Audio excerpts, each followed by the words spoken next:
Ashley's POV. We almost arrived in Paris. It was already the next morning.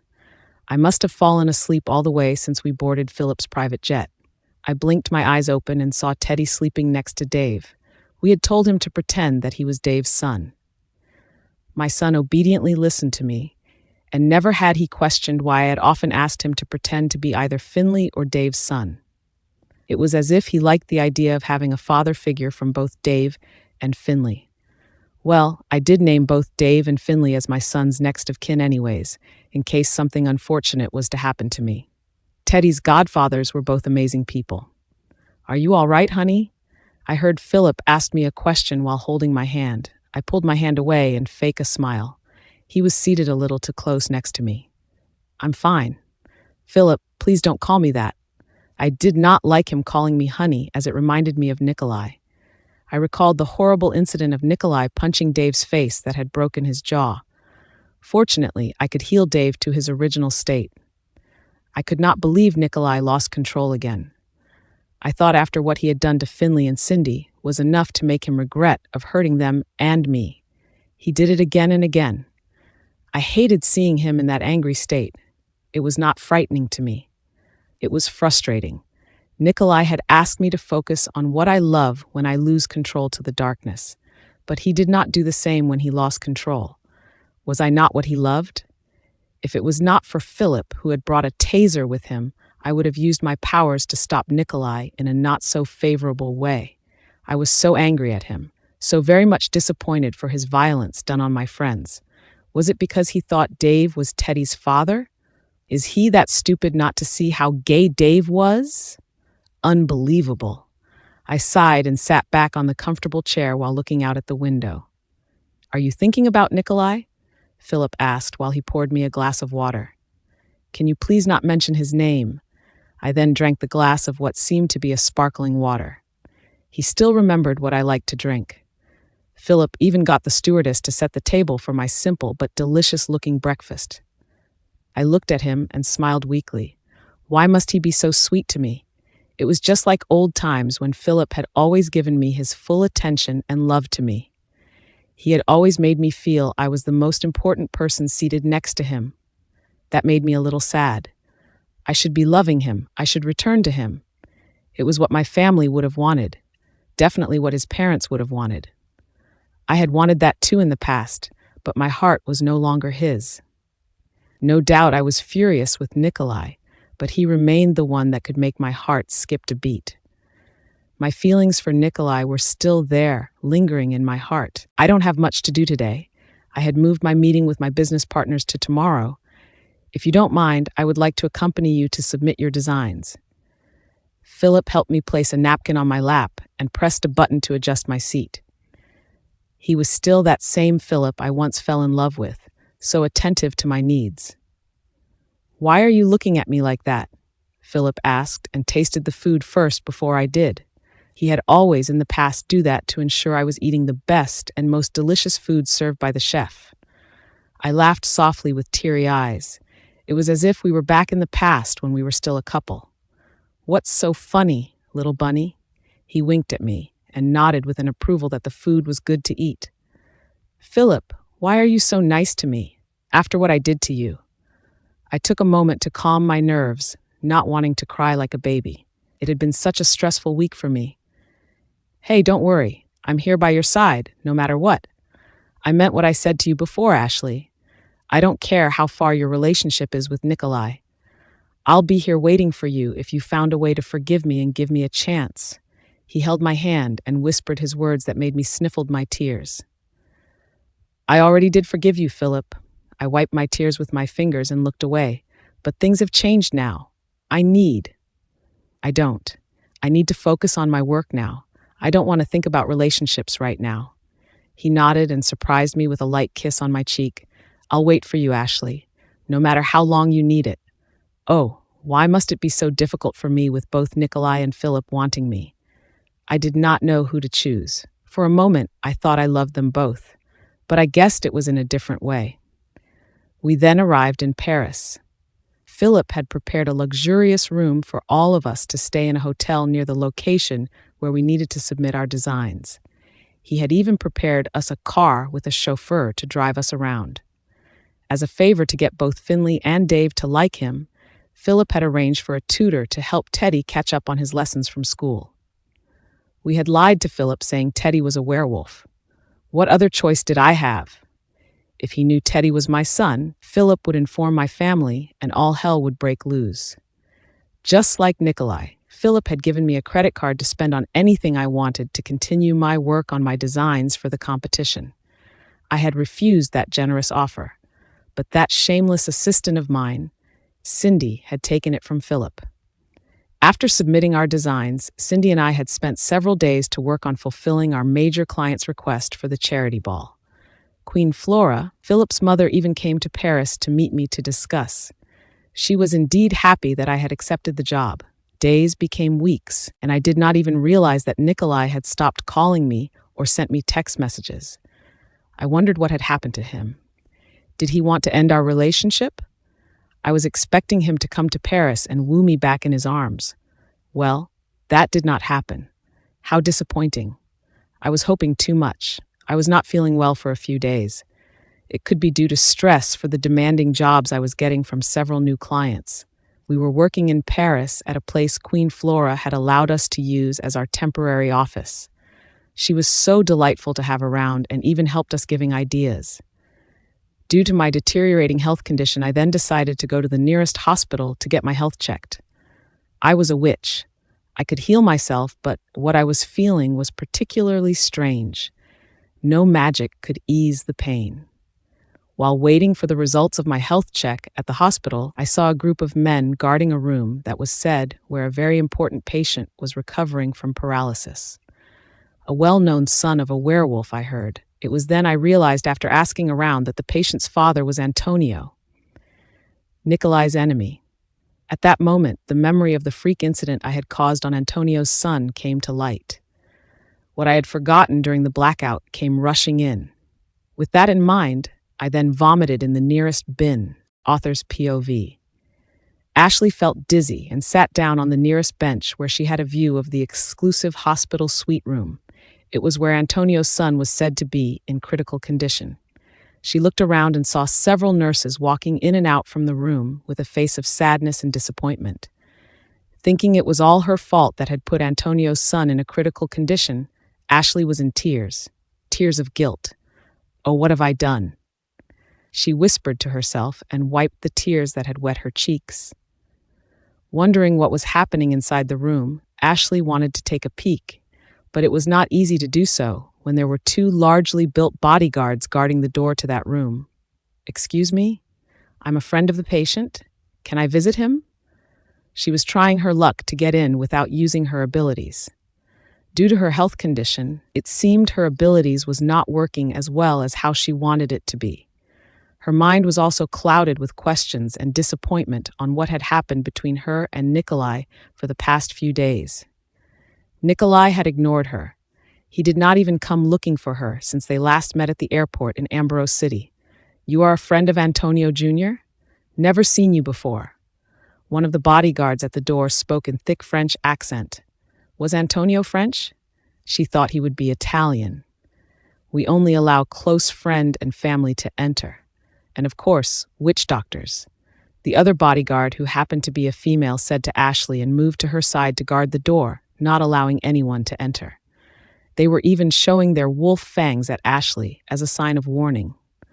Both of the bodyguards were sniffing Ashley and wrinkled their nose. They realized Ashley was not a werewolf and was unlikely to be their boss's son's friend. "Witch doctor? Well, you are in luck. I am one." She lied. Ashley then waved her hand and demonstrated her abilities, showing she was indeed a witch. A small fire was forming on her palm, which she could control its growth from big to small. Then she flipped her hand to the other side while she demonstrates her healing abilities on the effect of the hot fire on her palm. It was definitely impressive to the bodyguards. However, the female bodyguard seemed not convinced much that Ashley was a witch doctor. "Any witch can do that trick. Your name?" For a moment, Ashley was seen to be thinking of a name, and one name came up, Daisy. "I'm Daisy the witch doctor. Do you not know me?" Hearing that name, both of them moved to the sides and allowed Ashley to enter. The male bodyguard even bowed slightly. "We apologize, Witch Daisy. Our boss has been expecting for your arrival." Ashley hid her surprise and also worried that she would get caught when the real Daisy arrived. Not wanting to waste any more time, Ashley entered the room and shut the door behind her gently. The hospital suite room was no doubt exclusive-looking and spacious. It looked more like the inside of a hotel room than a hospital. The sound of the machines beeping at a fast rate was heard. Walking further inside the room, she could see Antonio Jr. with wires and tubes attached to his body to another machine. Ashley gasped, seeing how much Antonio Jr. had suffered, and it was all because of her. "I'm so sorry," Ashley had whispered as she walked closer to his bed. "I will find a way to help you. You will be all right. I promise." Gently, she touched his hand and whispered a spell that had calmed Antonio Jr.'s racing heart rate. "It is you. You caused this." Hearing another voice in the room, Ashley yelped and moved back while searching for the owner of the voice. It was from a man probably in his 50s that looked haggard and tired. Who are you?" Ashley raised her hand and faced her palm forward. "Don't come any closer. Please, I meant no harm. I did not mean for this to happen." Ashley was prepared to defend herself, for she knew it would be what she would do if the situation was reversed. If it was Teddy on the bed, she would have killed the person who had hurt her son with her own bare hands. Antonio seemed calmed, and he looked at Ashley from head to toe with his face that had no expression. "So, you are who they said to be Nikolai's soon cause of death." Hearing his words, Ashley lowered her hand and shook her head. "What did you say? Death? What? Whose death?" Seeing Ashley trembled in fear, Antonio let out a short laugh. "You did not know. When was the last time you spoke with your boyfriend, your Royal Highness?" Ashley took steps back after realizing Antonio knew who she was. It was unexpected, and Ashley was not prepared on what was coming. "How? What do you want from me?" "I should be asking you that question, little princess." Antonio took steps forward and stared at Ashley with hatred seen in his eyes. "Save my son if you want to live another day to meet your pathetic boyfriend." Ashley shook her head and sighed. "I can't save him here, in this condition, in this place, but I may have a way to ease his pain. I want you to make him walk again." Antonio spat his words. "The other werewolves may be afraid of you, afraid of what you are capable of doing, but not me. I want you to make my son walk again, or I'll do the same to your son." His words made Ashley gasp and closed her mouth with her hands. That thought of any harm coming to Teddy was unbearable to think of. She could not let that happen. Never. "I don't know how, but I know of a spell and potion that may help him to be stronger and fight to walk again. It would take time, but it may work. He needs to be the one who would cure himself. It is the best I could do. I am your only hope. You can't kill me. I know for sure Daisy would not help you."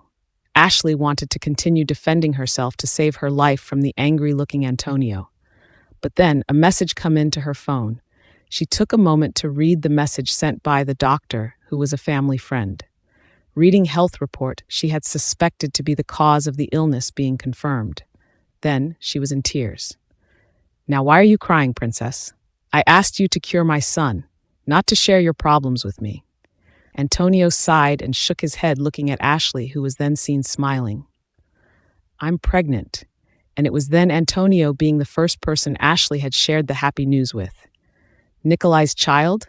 he said with a look he was not interested to know about Ashley's problems. For some reason, Ashley could sense Antonio was not a bad person. Ashley nodded and walked closely to Antonio. She then whispered, "I will help your son.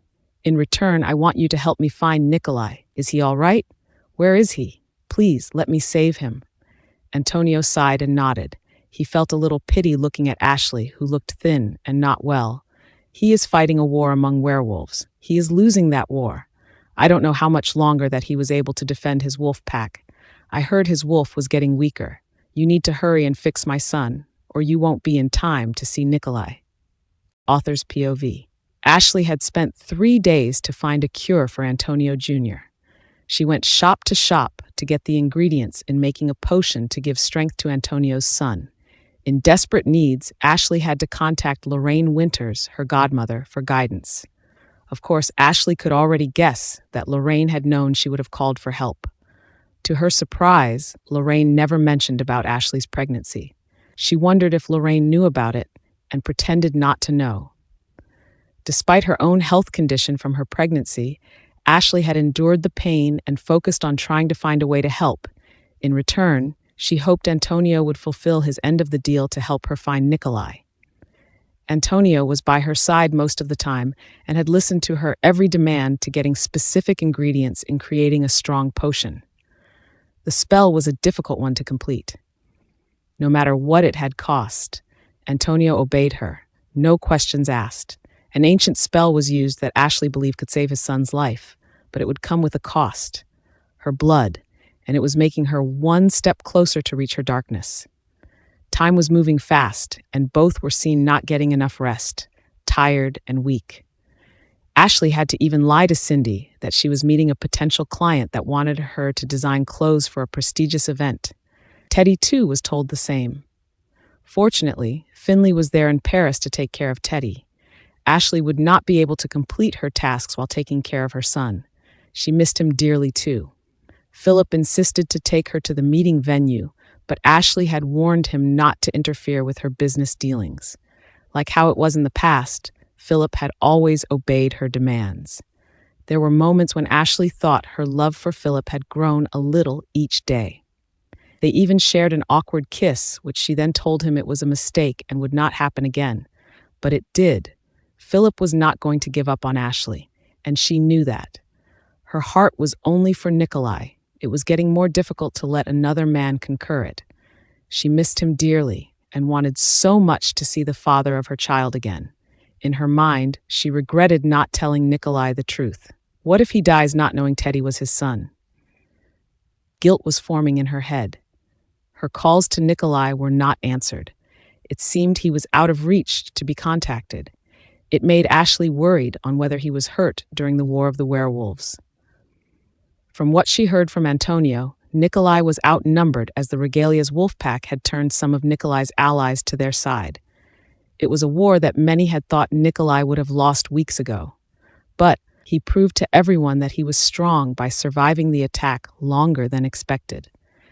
Ashley had wondered where was her grandmother, the queen of all supernatural in this matter. Was the queen not going to stop the war from continuing and killing innocent lives? Ashley thought if she was queen, she would be a better leader than her grandmother.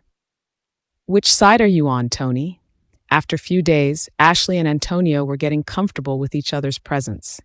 It was more due to Antonio was seeing positive progress that his son got better. In fact, his son was able to open his eyes and spoke to him. He could eat, drink, and sit up. Ashley could see how much Antonio loved his son, even though his son was always the one causing him trouble. Well, that was what she heard from the bodyguards. I'm on no one's side. I only want to fight to get my son better. My wolf pack was told to stand down by me. Family first. I'm sure you would understand why, princess. Antonio said as he helped Ashley to prepare a potion for his son. The potion seemed to work perfectly, but tasted horrible. Would you fight for Nikolai? Ashley asked while she helped Antonio's son to drink the potion. The horrible taste had made him wrinkle his nose and fake vomit. She ignored him. You are such a baby, she chuckled and forced him to drink another horrible-tasting potion that looked like baby vomit. Last one, I promise. Hearing Ashley's question about Nikolai, Antonio scoffed. I would not fight for that bastard. He caused me nothing but problems. My loyalty was with his late father, not him. Those words made Ashley sigh and sat next to Antonio Jr. on the bed. Is there anyone that could help Nikolai win the war? I want to help. Ashley then looked at the dark morning sky from the window and wondered where Nikolai was. She hoped he was safe somewhere out there. Antonio nodded with a pitiful look on Ashley. You really do love him? He then cleared his throat to get Ashley's attention. Yes, there is one way for him to win. What he needs is you. Nikolai's POV. I rested behind a large tree after killing a dozen of rogue wolves. I could not believe the Regalia Wolfpack hack had made a deal with those scumbags, rogue wolves, to fight me. He is desperate, I said to Ivan, who sat next to me in the middle of the forest under the cold weather of Zevia. Are they coming? Ivan sighed and coughed out blood. I looked at him, but he assured me he was fine. The wolves from Rivera are sending help, but it would not be too soon. We need to hold the fort till sunrise. I sighed and looked around me where I saw most of my army were injured and tired. We camp here, get some rest, food, water. I'll look around for survivors. No, you need to rest. Ivan got closer and whispered to me, I can sense your wolf is getting weaker. You can't force it to the limit. He would die. You would die. Ivan was right. My wolf Blake was dying. I could hardly feel his presence. There was only one way to save Blake. My Ashley, I wondered how she was out there. I had lost my phone and was in no way could contact her. I wondered how Teddy was. My son. And yes, I had finally read the fucking DNA report, which I had no courage to read since I received it. It was the happiest moment in my life, knowing I was the father of that perfect boy that Ashley had raised all by herself. But it had also made me furious that Ashley had kept the secret from me for so long. How could she do such things? Did she not trust me? I was angry and I had ignored her calls. She should have told me. I would have forced her to marry me. I would mark her to be mine even if she said no. I looked up at the starry sky and wondered where she was. Being apart from her proved to be difficult. It had made me vulnerable. Nico, I heard a woman calling my name in a whisper, twice. Walking around the campsite, I then saw someone hiding behind the bushes. What do you want? What the fuck are you doing here? Get lost or I'll kill you myself. Listen, I'm here to warn you. You need to run. The queen is coming. Gloria warned me. And she does not look that happy. Nikolai's POV. I don't fucking care, Gloria. Get out of my sight. You caused me nothing but pain. I then pointed a gun at her and let out a loud growl of frustration. She had no idea how angry I was. She took away my happiness, and I wanted so much to kill her. Nikolai, I'm on your side. Please let me explain. Gloria raised both hands on her side as a gesture of surrendering. She looked at me with teary eyes. But I was not going to fall for her deceiving tricks. I can help. I know what is going on with you. Your wolf is weak. Nikolai, you need a mate. Take me, please. I scoffed at her and shook my head. I spat on the ground and gripped my hand into a fist. I could not believe she was trying to offer herself to be my mate. Over my dead body, I rather die. And why would I want to have a lying fucking bitch to be my mate? You are despicable, untrustworthy, and crazy.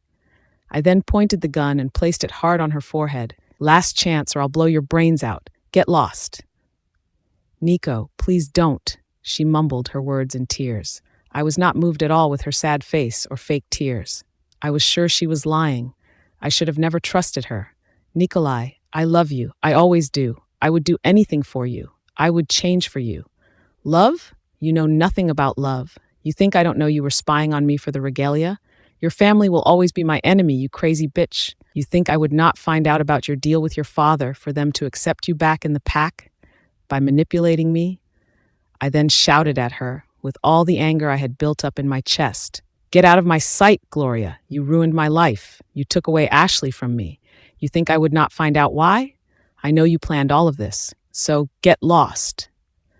Nico, please. To my surprise, Gloria went down on her knees and looked up with heavy tears wetting her cheeks. I had to do it. He made me do it. He had evidence to put me in jail for the rest of my life. He knew I killed my brother. Did you not know I killed my brother for you? My brother was going to kill you. I lowered my gun and took steps back. What? I'm so sorry, Nico. I knew I messed it all up. Please give me a chance to start over. I know you still love me, Nico. You would have pulled the trigger to shoot if you truly hate me. I know you. Gloria was right. But it was not love that I felt. It was guilt on what had happened between Gloria and I, and guilt that I had caused the end of my relationship with Ashley. And it was all Gloria's fault. I never asked you to kill your brother. That fight was between your brother and me. Don't fucking accuse me for the shit you had caused yourself. I took steps back and saw there were others coming towards me. Drake was one of them. Fuck off, I shouted at them. I wanted to hear the truth from Gloria. I wanted to know who had blackmailed her to hurt me. Who is he that you are referring to? I sighed and pointed my gun back to Gloria. Talk. Stop wasting my time, Gloria. She closed her eyes and trembled to see me holding the gun pointing at her head. I was so close to pull the trigger. My mind was clouded with the anger that I had lost Ashley for my stupidity in trusting Gloria. Philip, it was Philip. We made a deal. I get you and he get your girlfriend. Please, trust me. Gloria stood up slowly and looked at me with sad eyes. You need a mate. Mark me, Nico. You won't survive this war. I'll do anything for you. Please, I don't want you to die. She reached out to touch my arm. It had only made me push her back with force as I felt disgusted to her touch. Don't you ever touch me. I'd rather die than marking you, even if you're the last woman living this world. I said my words with tears of anger, and I knew my words had broken her heart into pieces. You caused the war between the regalia and my family. Your family thought I killed your brother, and that had caused the war we are having, and the death of my father. I'm so sorry. I did it for you, Nico. Gloria got closer to me, and in a reflex, I shot the ground, not wanting her to come closer. Nico, tell me what I have to do to make you forgive me. I want you dead. I then turned around and left her without looking back. I ignored her calling my name repeatedly. Drake, shoot her if she comes closer to our camp, I said to Drake, who was standing nearby, ensuring I was safe.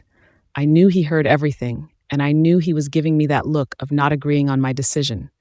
Maybe we can use her as bait to get to the regalia, Alpha, Drake said to me and took a glance at Gloria. She can be useful. She can go back to her family and lie to them saying you are dead. That would buy us some time before we plan the next attack. I want nothing to do with her. She cannot be trusted. You can do whatever you want with her. Just get her out from my sight. In anger, I then shifted into my wolf form and took a run into the woods to calm my anger. In my mind, I wanted to end this war so that I could find my Ashley and make her mine forever. I was walking towards the hospital suite where my men had informed me Ashley was seen going to for the past few days. I wanted to know why. Who was Antonio Laurent Jr.? A werewolf? I wondered if that Antonio had anything to do with Nikolai. I had worked so hard to ensure Ashley was kept apart from Nikolai. It was working, and I was sure I was a step closer to conquer her heart again. Standing at the door, I saw 2 bodyguards blocking my way. I'm here to see Ashley. The woman squinted her eyes at me. No Ashley here. Get lost, human. Do you not know who I am? I said with gritted teeth and took a glance at my 2 bodyguards who had followed me. They both cracked their fists and were ready to attack. Am I supposed to be afraid of your men? She laughed. The woman was clearly testing my patience with her tone and words. I looked at her partner, and he was looking at me from head to toe. I know you. He is that pretty-looking prince. Forgot his name, the man said and cleared his throat.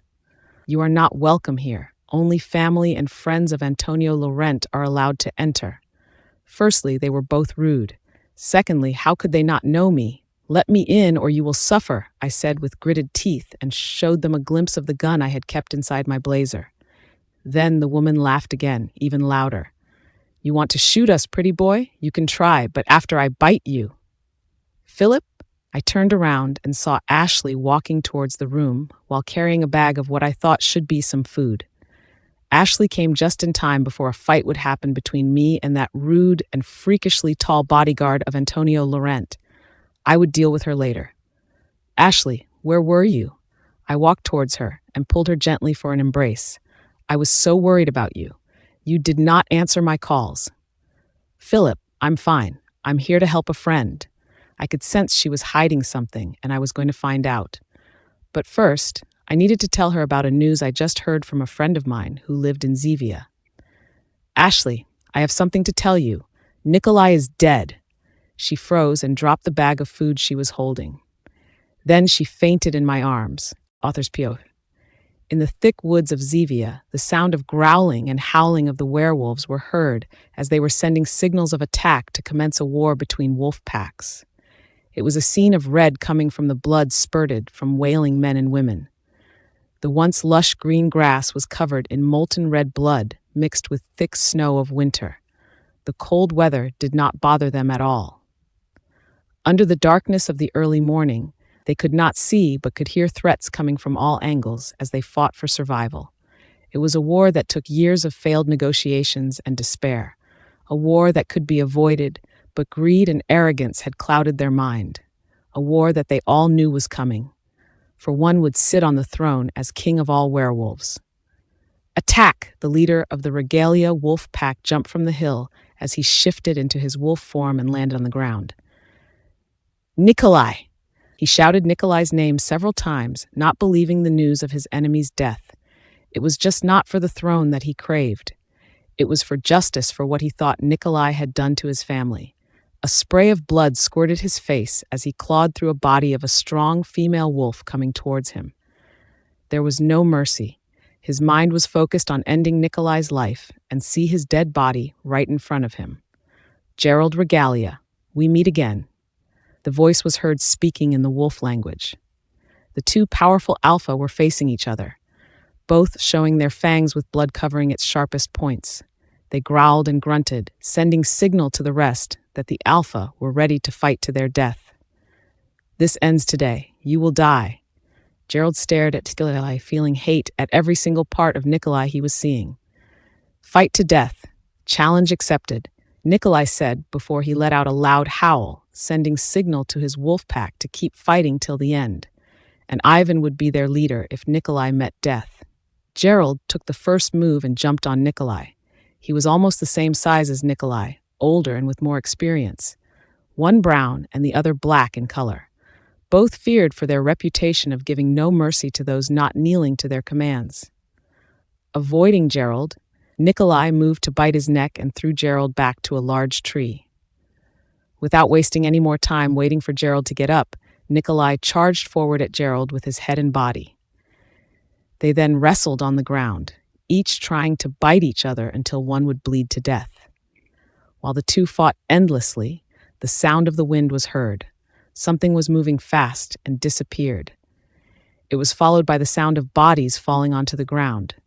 But none of the werewolves saw their attacker. Vampires!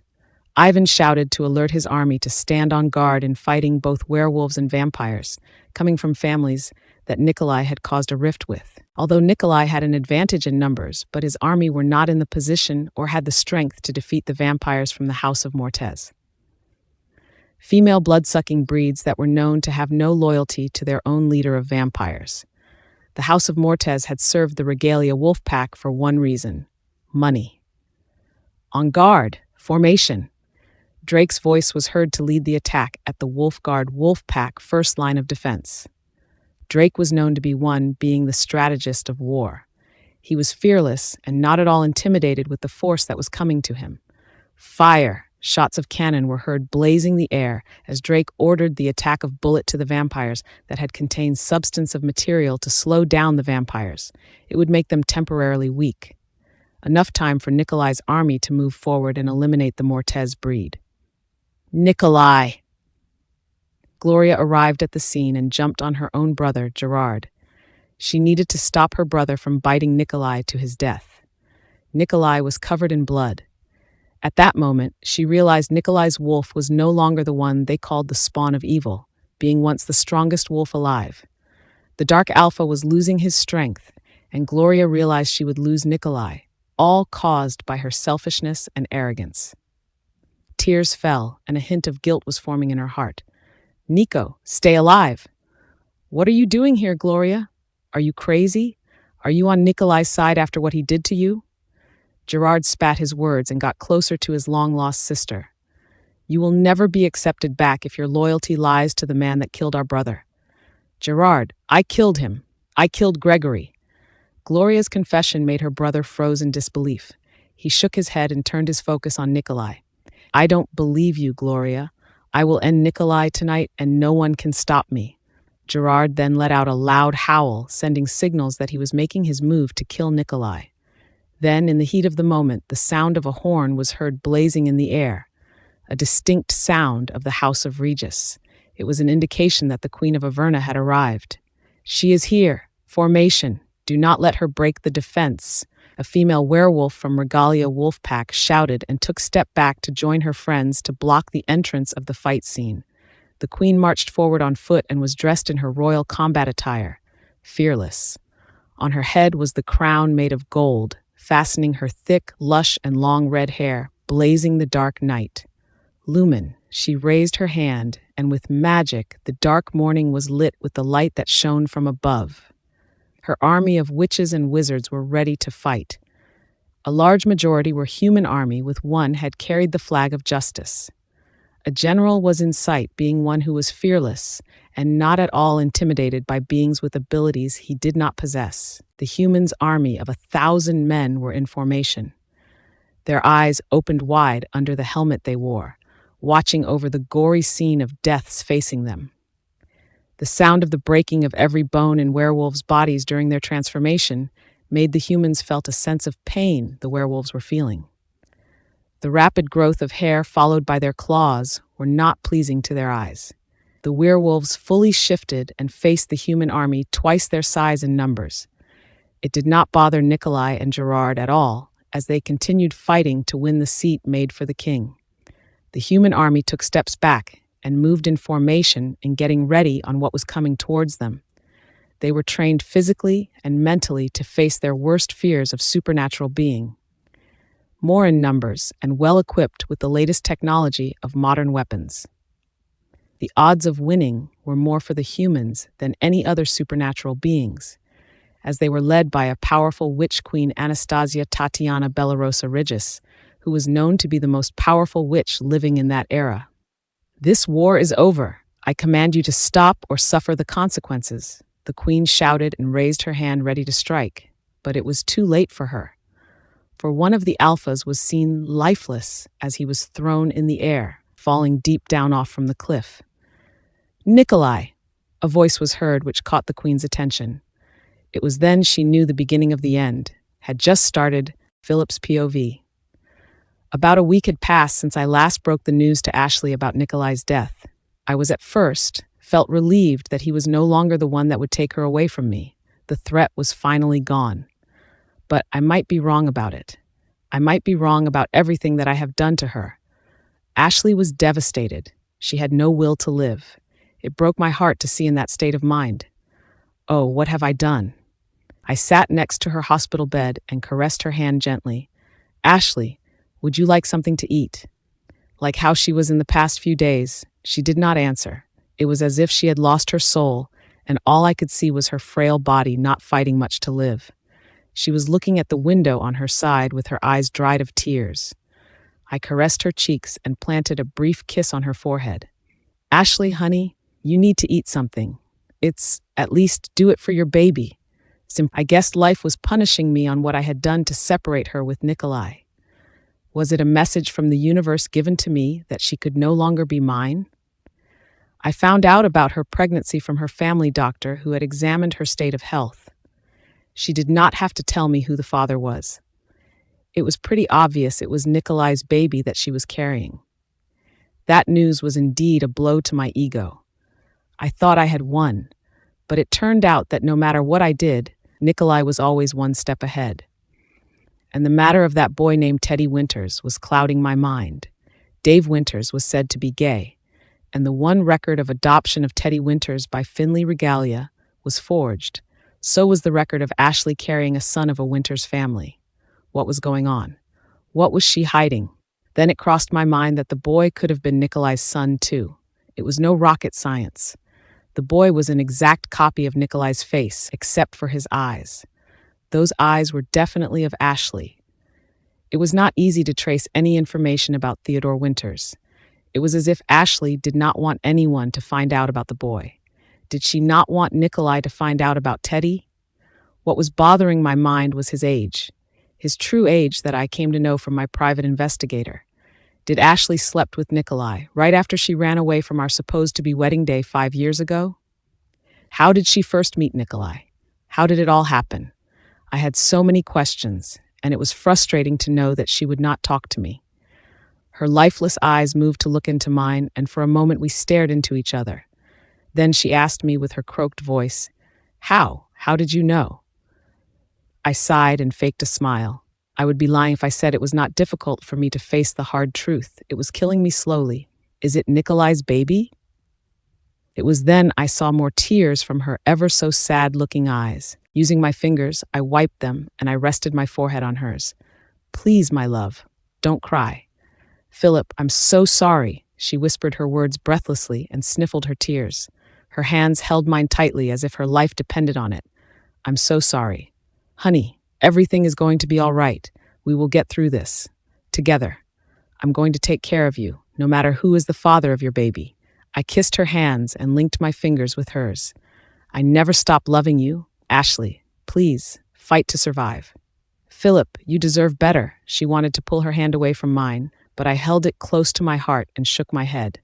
I did not even tell him, she said her words while closing her eyes. I never told him that I loved him. It felt like 1,000 knives had just stabbed my heart, hearing her confessing her love to another man, a dead man. He is gone, Ashley. You need to move on with your life. You need to let go, for your children, for me.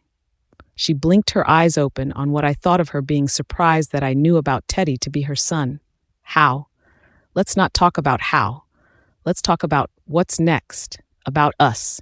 Ashley, you need to fight this. You need to be strong, at least for your son. I was holding back my tears, but I knew my eyes were already wet seeing her in that weak state of health. For a moment, she went speechless with her eyes looking at a blank space, a habit she liked to do when she was thinking of how to express herself with words. Ashley was not good with her words. I smiled and moved to pour her a glass of water. She needed time to think, and I would give her that. I knew her well, more than anyone she ever known. We were not just lovers in the past, we were best of friends. I then adjusted the hospital bed into a more comfortable sitting position. Comfortable? At least drink something, honey. You need to stay hydrated. She nodded and drank the glass of water slowly. I held the glass as her hands were trembling.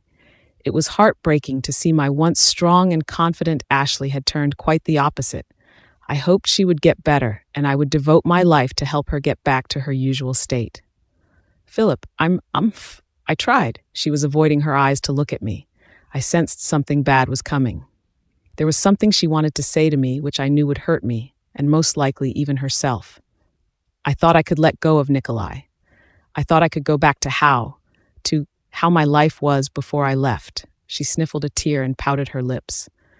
Looking at me, she shook her head. I tried, Philip. I really did, but I could not let him go. And now it is too late for me to fix things with him. It hurts, Philip. My heart is hurting. I held her body close to mine in a tight embrace as she cried hard on my shoulders. Her hands wrapped my body tightly, but I knew the hold was not meant for me. It was meant for him. Everything is going to be all right, honey. I'm here for you. I'll do anything for you. I whispered in her ears. Philip, I don't want to live in a world without him. Her whispered words were painful to hear. No matter what would happen between us in the future, I would not want to live in a world without her.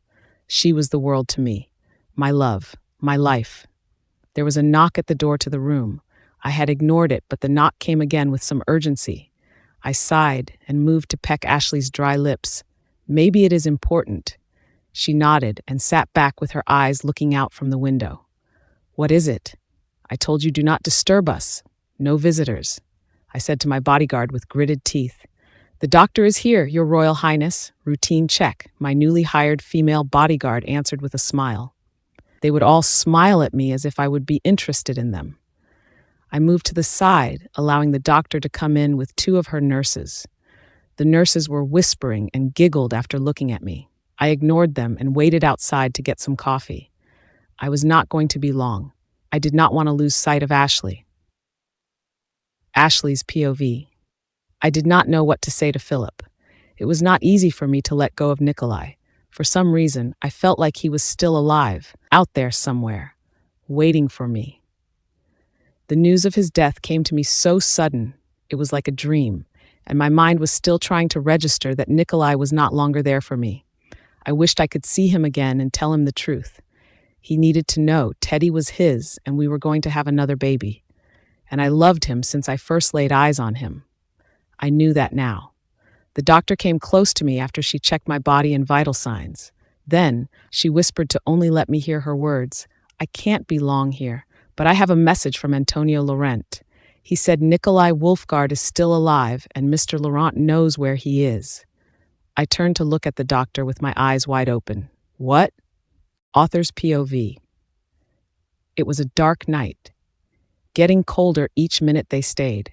But where they planned to go was going to be much colder. A place where werewolves were in power, dominating the whole country. It was essential that they get out from the country they were in as soon as possible, without wanting to be detected by the authorities. It would not be good for his wolf pack if words got out that he was helping the girlfriend of his enemy to escape. But, one thing for sure, Antonio Laurent was a man of his word, and Ashley had kept her side of the bargain to heal his son, so it was his turn to repay her. Looking at his only son seated next to him in the chartered flight, Antonio smiled and held his son's hand. "Everything is going to be fine. Are you sure she is coming? You do know we need leave now, father," Antonio Jr. said as he moved to get himself comfortable in the seat. He could walk a little with the help of crutches. The progress was indeed satisfactory, but he had to keep taking the awfully disgusting potion that Ashley had made for him. "Have you taken your medicine?" Antonio asked his son and looked out of the window, hoping that Ashley would arrive soonest possible. He had made sure she had some help to get out from the hospital. It was the least he could do to help a pregnant woman dying to meet the also dying love of her life. A sad love story, he thought. No doubt he despised Nikolai, but at least the man should know he was going to have a child born into the world. His next of kin. The lineage of the wolf guard was restored. At that point of time, Antonio had no idea Nikolai already had a son out there. The potion smelled like poop. Antonio's son wrinkled his nose as he swallowed the potion entirely. "You want to try some? Do you want to get back on the hospital bed with my fist landing on your stupid face?" Antonio said and sighed. "Luisa, go and check if she got out from the hospital. We need." His words got cut off with his son pointing his finger to the window. "She has arrived. Hey, who is that boy?" Antonio looked out of the window of the plane and squinted his eyes. Even from where he was seated, he could see a small boy looking so much like how Nikolai was when he was at that boy's age. That can't be his. Ashley's POV. I got out from the van that was carrying the hospital's dirty laundry. Holding Teddy close in my arms, I exited the van with the help of the driver. It was just timely that Cindy came to visit me at the hospital earlier on to update me about our success to get selected for the next round of the design competition in Paris. I was, of course, thrilled to hear the news, but I was not in the state of mind to think about anything else than seeing Nikolai again. I would do anything to see him again. There was a lot to talk about. For one thing, I wanted to tell him about Teddy. I wanted him to fight for survival for both Teddy and I, and our baby that I was carrying. Cindy insisted to come with us. It was for her to meet Drake again. She too felt guilty on how she had ended her relationship with Drake. With Antonio's help and my family doctor, they managed to sneak me out from the hospital without Philip realizing I was gone. It was not easy to get him to let me go. I knew I was hurting Philip. I hoped he would understand why I had to leave him. My heart was for Nikolai, and I needed to confess my love for him. "Mommy, where are we going?" Teddy whispered and held me tight. I smiled at him and gave him a kiss on his forehead. As he was getting heavier, I had placed him to stand on the ground and held his hand. "We are going to see your father. He is alive, baby," I said to him with a smile and tears wetting my cheeks. Teddy looked up at me and smiled. "Is it Nikolai?" I chuckled to that and took a deep breath. I could never lie to my son. He was such a smart boy, too clever for his age, so I nodded. "I knew he is my father. I made a wish on my birthday to have him as my daddy. I'm so happy, Mommy. My birthday wish came true," he said and jumped up and down like a bunny. I could not bear any more to see him in that state of happiness. Now, how was I supposed to tell him that his father was dying? I burst into tears until I felt lightheaded. Then, I fell on a man's body that had caught me just in time before I slipped to the ground. I opened my eyes and gasped, "Ivan?" "Miss Winters, you need to hurry. We don't have much time," he said and helped me to stand. "Uncle Ivan." Teddy came running to Ivan and gave him a high five. "Where were you? I missed you. Is Crystal here?" I bit my lips and looked at Ivan, who frowned. Ivan was looking tired, with signs of him not sleeping for many days. He had some scars on his face, and I could see him limping as he walked closer to Teddy. "Where we are going, Crystal is waiting for you. Let's go, little Teddy." Ivan offered his hand for Teddy to walk.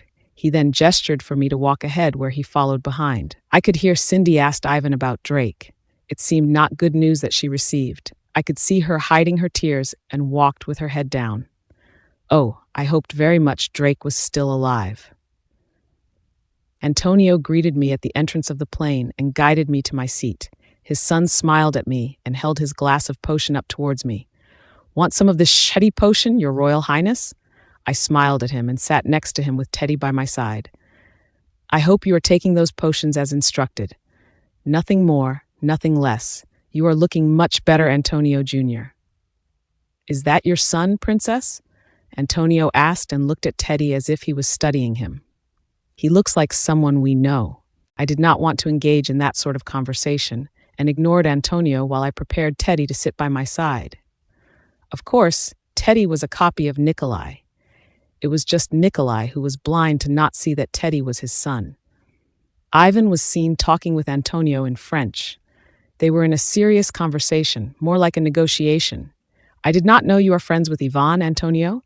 I thought the Laurent and the Wolf Guard were not in talking mood. I'm a businessman, Miss Winters. I have something Ivan wants, in return of something I want. We had a good talk. I promised you to take you to Nikolai, and that would complete our own little agreement. Antonio said with his eyes still looking at Teddy. I blocked his view with my body. Where are we going? I asked and looked from Antonio to Ivan. They never told me where Nikolai was. The suspense of not knowing was keeping me restless. Ivan looked at me with sadness in his eyes. We are going to Zevia. Nikolai is hurt. He is not healing fast enough. I gasped and shook my head. Oh, I hope we would be there on time. Ivan continued after he signaled for the pilot to get ready to take off. Miss Winters, his wolf is dying. We need to get there in time. He needs you. He has been calling your name in his sleep.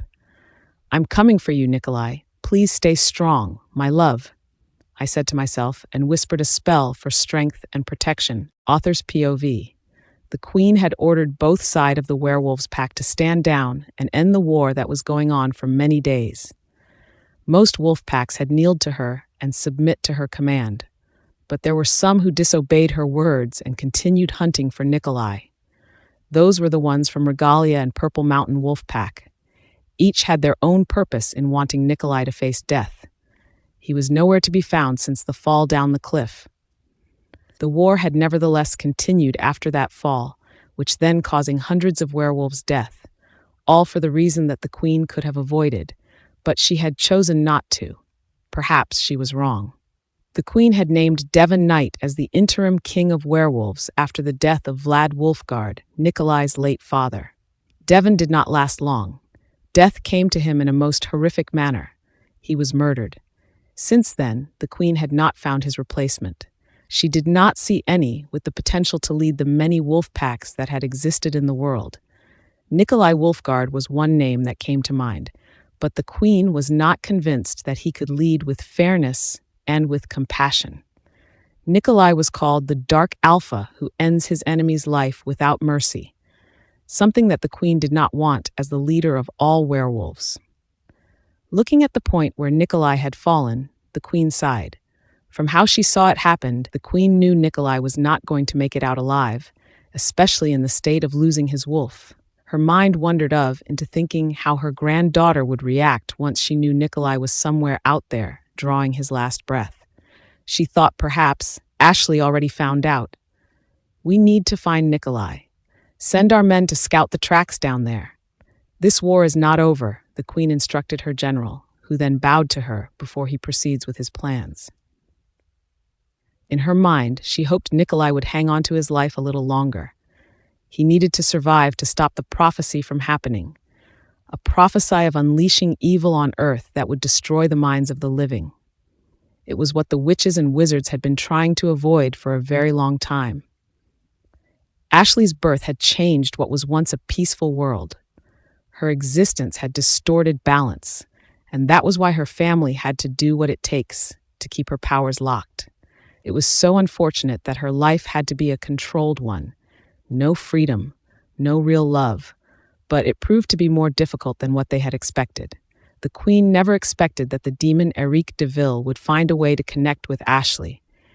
If what Lorraine Winters' visions were true, it would be Nikolai being the one that could save Ashley, not Philip. For many years, they got it all wrong. Philip was not the one destined to save Ashley. Any signs of Nikolai? The queen asked her general when they reached the war camp site. While looking at the large digital map placed on the table, the queen whispered a locator spell to find Nikolai.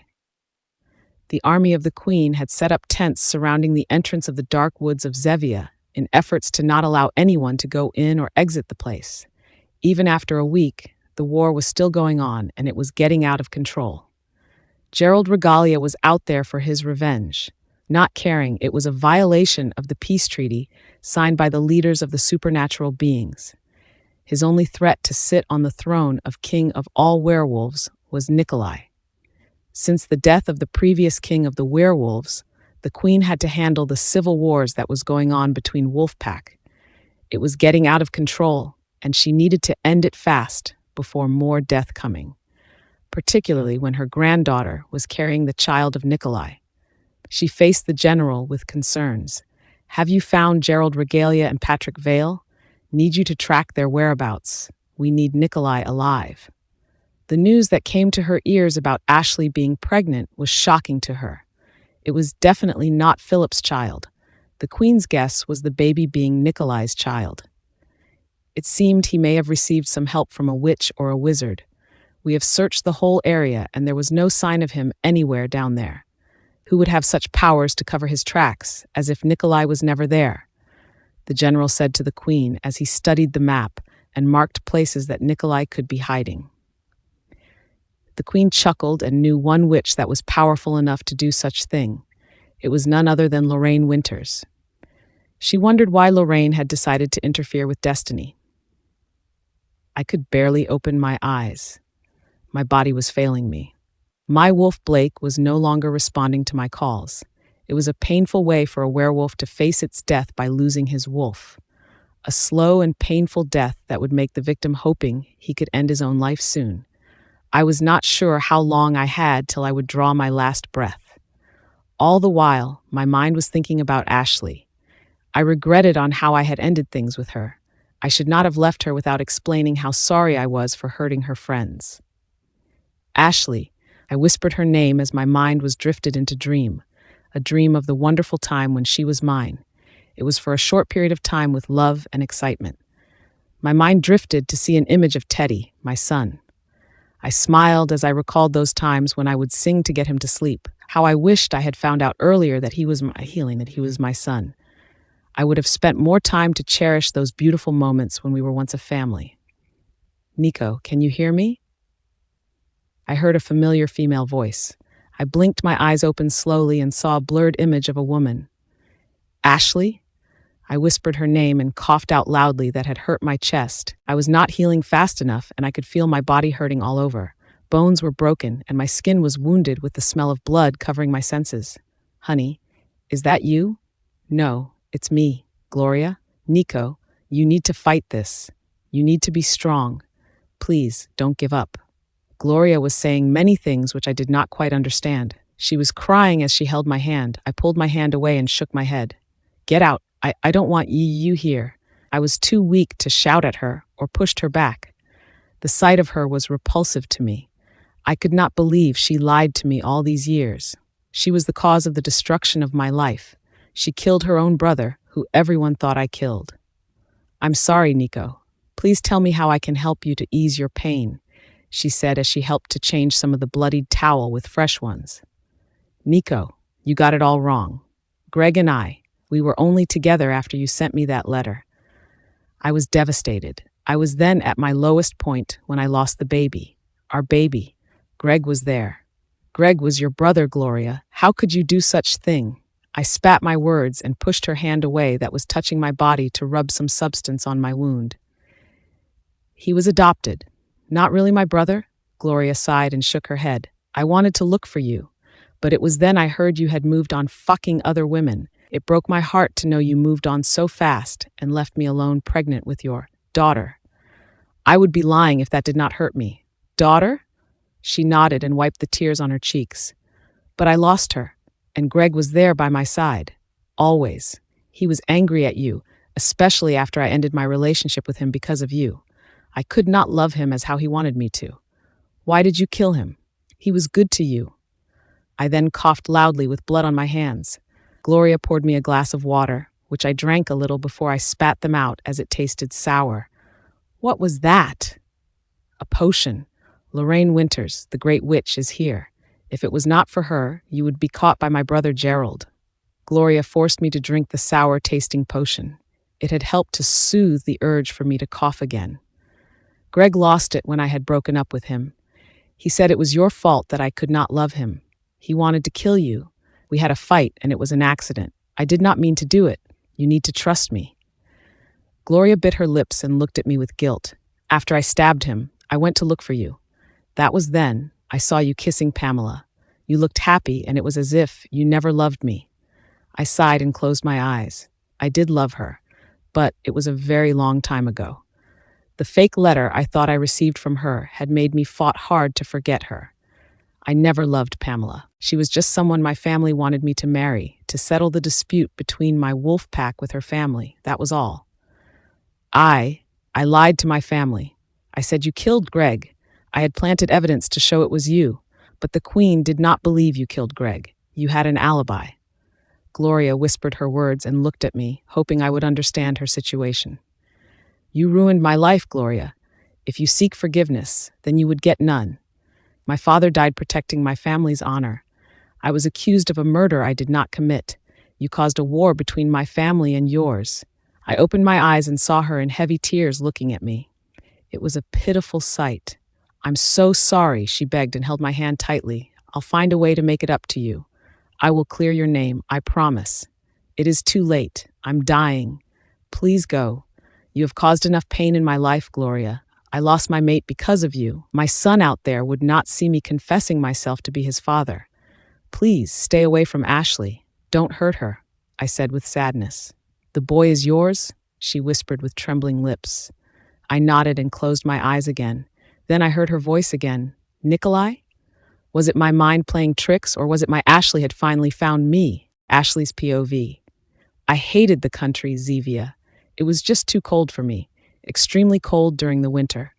Not wanting my son to come with me, where the war was said to still be going on, I had left him behind with Ivan's family. Of course, Teddy was happy to see Crystal again. The look of Ivan seeing his daughter hugging my son was priceless. Ivan was very protective of his daughter. Nikolai once told me that. Cindy was left behind too to protect my son. She knew well on what to do if things went wrong. After confessing everything to Cindy on who I really was, it took her a while to register that in her head that she was working with a princess all these years. Cindy had always dreamt to be the designer for royal family. It was her dream, and I may be the one to fulfill that dream of hers one day. She had also written a short note for me to hand it over to Drake if I met him in the woods of Zevia. How long more? I had asked Ivan, who was leading the way deeper into the woods with thick snow covering up to my thigh.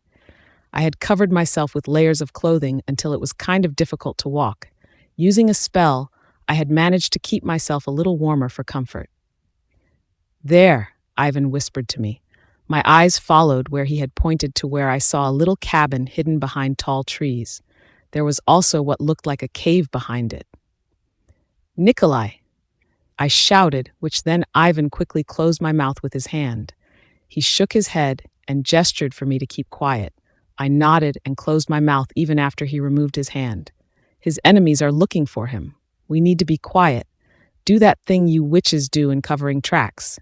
Ivan pointed behind us, where I could see footprints visible on the snow. I nodded and turned around to cite a spell to make those footprints disappear. We then continued our way towards the cabin.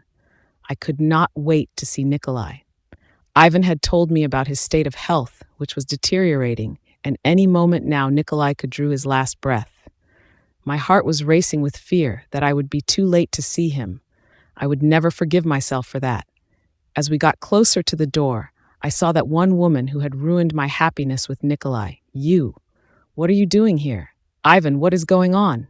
Ivan looked at Gloria and stood in front of me in a protective manner. You are not supposed to be here, Gloria. I don't think Nikolai would want that too. Gloria nodded and looked at me with a sad face. Can we talk, princess? Just for 5 minutes. I don't have 5 minutes. Get out of my way. I moved past Ivan and was reaching for the door. I could not care of what Gloria wanted to say. I came for Nikolai, and I would deal with Gloria later. I would make that bitch suffer. Before I entered the cabin, Gloria said to me, "Philip made me do it. He had something to hurt me if I refused. I tried getting back with Nikolai, but he did not want me. He wants you. He loves you very much." I paused for a moment and took one deep breath. And why should I believe you? I ignored her and closed the door behind me. I would deal with Gloria later, and I would definitely find out the truth from Philip. He would pay if he had anything to do with ruining my relationship with Nikolai. I walked further in the cabin and saw a dim light shining from a room. I walked in closer and whispered his name. "Nikolai? Are you there? It's me." I saw a figure of a man lying on the bed next to a table with several bottles of what looked like potions. There was a candle lit, but it was not big enough for me to see the face. "Nikolai? Ashley, is that you?" I sighed of relief hearing his voice. I wasted no more time and ran towards the bed. "Nikolai, is this you? What happened?" What I saw was a werewolf that had not fully shifted from his wolf form. He still had his thick fur and claws. His face was of Nikolai with his fangs showing. "Ashley, honey, are you really here?" He was breathless as if he was fighting for his life. "Nikolai, who did this to you?" Tears fell down on my cheeks as I placed my hand on his cheeks. "Are you hurting? Tell me, how do I make it stop? Nikolai, please open your eyes and look at me. Tell me, what should I do?" "Honey, don't cry." He held my hand and kissed it gently. "You found me." I nodded and burst into tears, crying uncontrollably. I could not bear to see him in pain in such a way. Taking his hand, I placed it on my belly. "You must be strong, for us." He opened his eyes a little wider and smiled. "Us?" I nodded and smiled in my tears. "For us. You, me, Teddy, and our baby. You must fight this, Nikolai. Please." I did not care to see how horrifying he looks at that point of time. I moved to kiss him even when I could feel his sharp teeth grazing my dry lips. "Nikolai, please stay alive. I can't do this without you. I can't. I need you." "Ashley, don't cry." He held me tight on his chest and caressed the back of my head. "Honey, you need to be strong." "I can't. I need you. Teddy needs you. Nikolai, please don't leave me." I moved to kiss him again and rested my forehead on his. "Teddy is your son. I'm so sorry for hiding that from you. I was afraid. Please don't go." "Honey, I know," he whispered with tears seen and caressed my cheeks with his trembling hand. "I'm sorry for hurting you. There was nothing between me and Gloria. I would never." "I know, Nikolai. I know." I kissed his face, not caring it was covered mostly with fur, and I did not care that he had the stench of blood. "I love you, Nikolai." He smiled and looked into my eyes. He did not have to say it, but I knew he was happy to hear me say those words. "I love you more than you can imagine, Ashley. I'm dying and you need to let me go." "No, please. No, don't say that. Make me yours, Nikolai. I want it." I palmed his cheeks and said those words that I knew he was waiting patiently for me to say to him. "Nikolai, I want you to mark me as yours." Nikolai's POV. I woke up from my deep sleep, hearing what I thought to be Gloria's voice in the woods. She was warning us about something. I sensed danger. Ashley too woke up, looking tired after we made love repeatedly. I smiled at her, looking ever so beautiful, waking up next to me. She was only covered with my shirt with nothing else underneath it. Marking her made me stronger, but seeing her tired face, I sighed. "Sorry, honey, you must be exhausted, but we need to go now. Get dressed. You need to keep warm." She nodded with a frown. Slowly, she sat up on the bed next to me, looking around for her clothes. I had collected her clothes on the ground and placed it on the bed. "Wait for me here. I'm going to check on what is going on outside." I kissed her cheeks and put on my trousers and jacket on before I left the room. Ivan met me at the door with Drake behind him. I whispered my words, not wanting Ashley to hear us. "Did you hear her? Where is Gloria? I heard her calling your name, asking to run. I can't find her anywhere out there. Our army is guarding the perimeter. They are close, Nikolai. You need to run." Ivan whispered to me and signaled Drake to get into position. "No more running. We fight now," I said, while taking a peek on my men and women standing outside the cabin waiting for my instructions. "You are not well, Alpha. You can't fight Gerald. He is losing his mind out there," Drake said and looked at me from head to toe. "You look much different. Did Miss Winters give you a cure?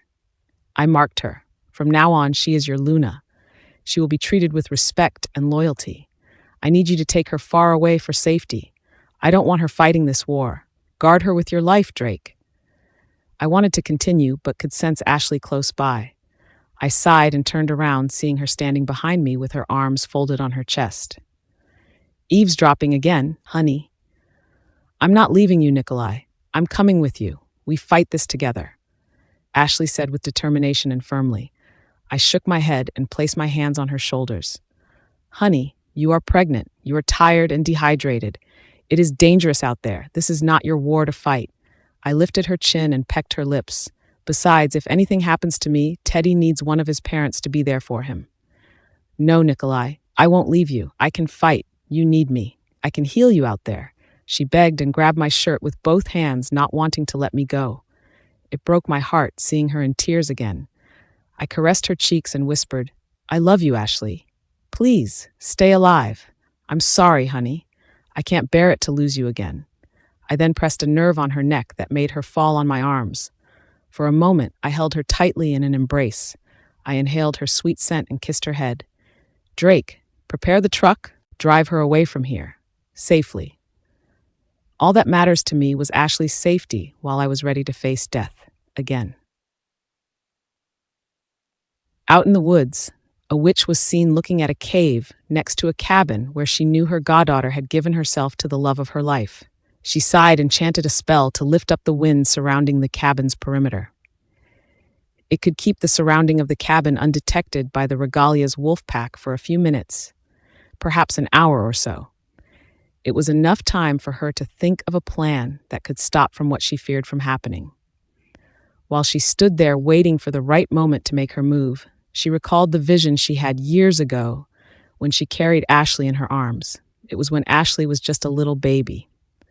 For many years, her family had tried to avoid the prophecy from coming to light, but some things could not be altered.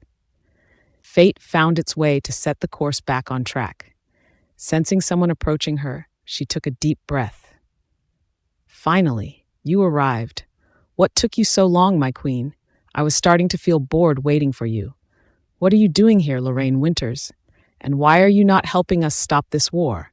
The queen walked towards Lorraine and stood next to her. She then looked at the cave where Lorraine was staring at.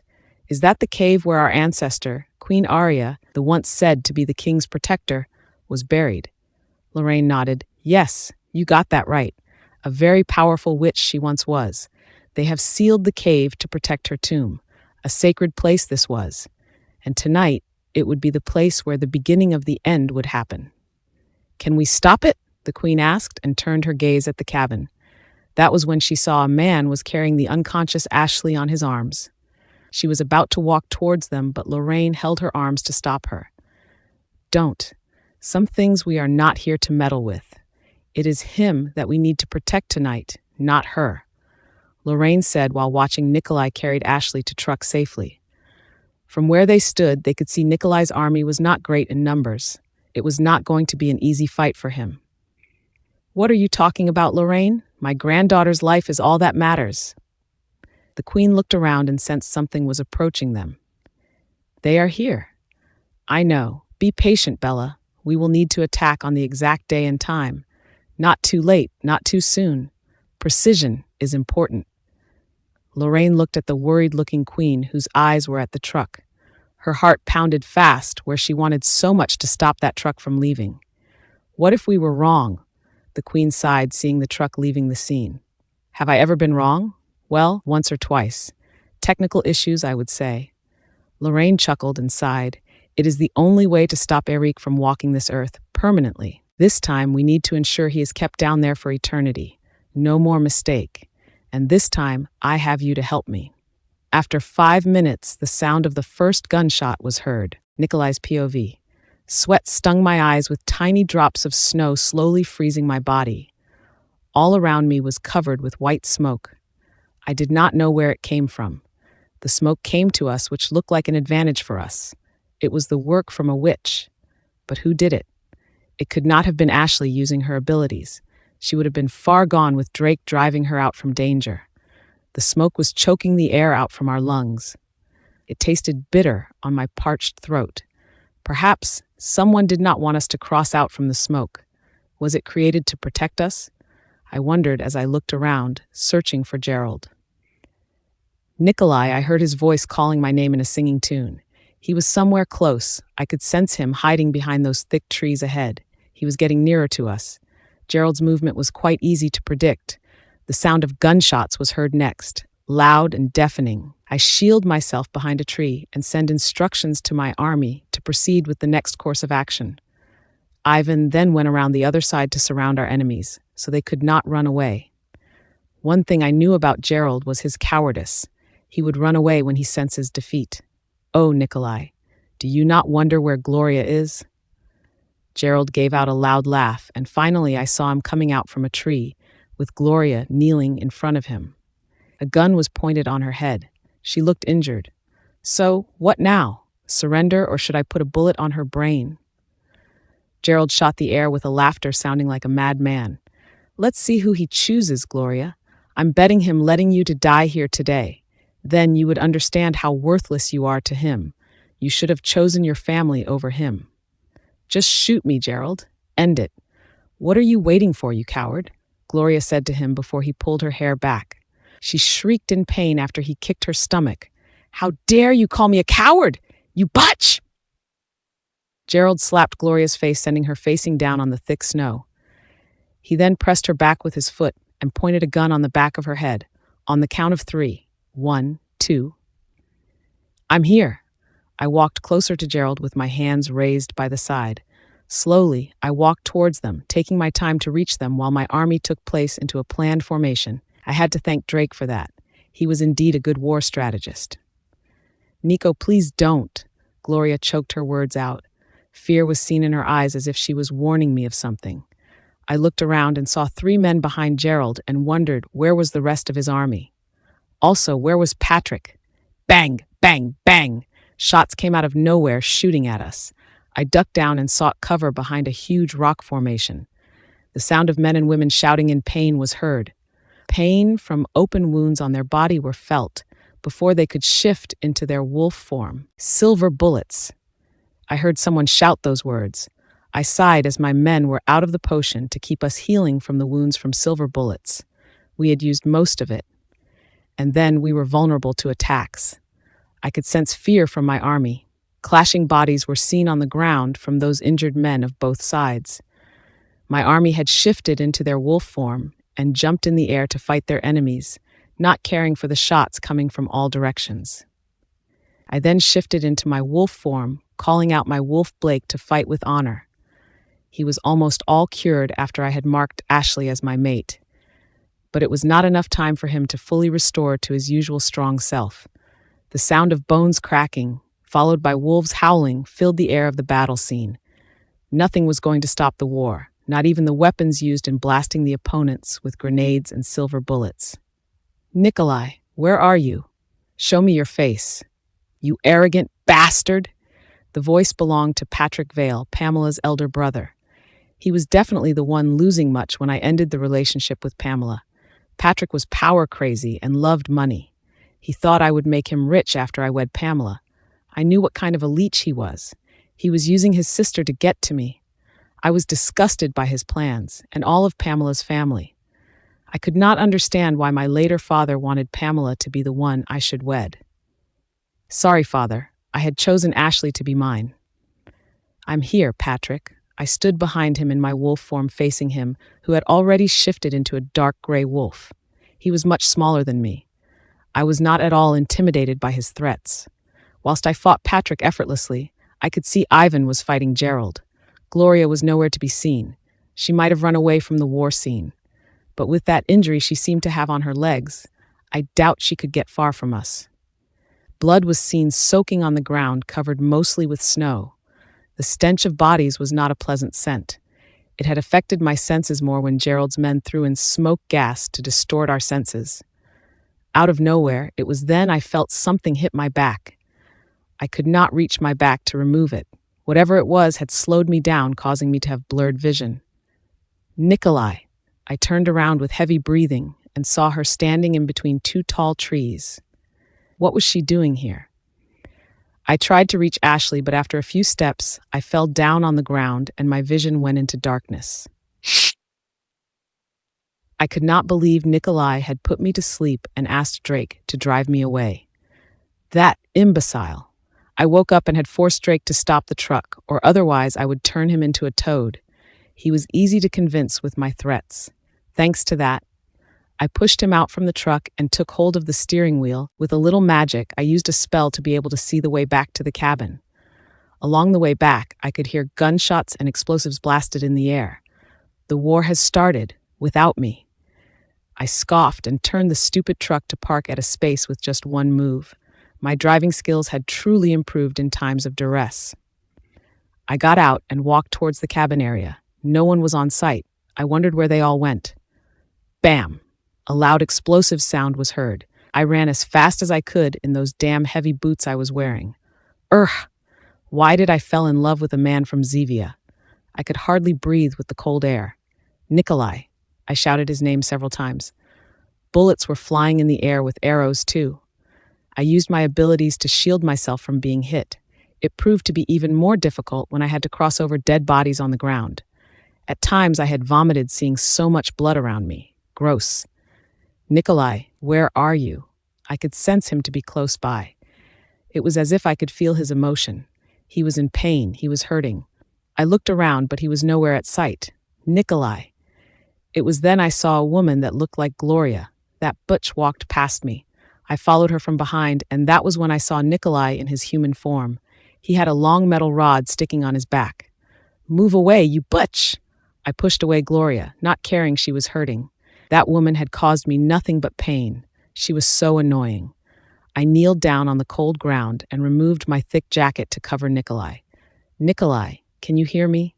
I had removed the metal rod and saw blood oozing out from his back. Using both hands, I had placed some pressure to his back, hoping the blood would stop. Please, Nikolai, talk to me. He seemed to be breathing, but very faintly. Honey, what are you doing here? I would have punched his pretty face if he was not hurting. How could he do this to me? How could he fight a war he could not win without my help? Honey, it is not safe here, he whispered softly. I shook my head and planted kisses on his face. I'm going to make your enemy pay for what they did to you. I'm going to end this war, Nikolai. They would regret forever try to hurt you.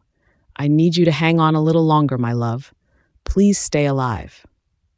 Tears were flowing down my cheeks. I could not bear to see him die again. I then gasped, seeing shots made to break the shield I was holding on to protect Nikolai. Looking up at a man shooting at us, I stood up slowly with my eyes focusing on him. Ashley, please don't, Nikolai whispered at me, but I had ignored him. I had ignored a lot of things around me. All I could focus was that man who kept shooting at us. Then I had the back out. Darkness took over my body. What I could hear was the sound of men and women shouting for help.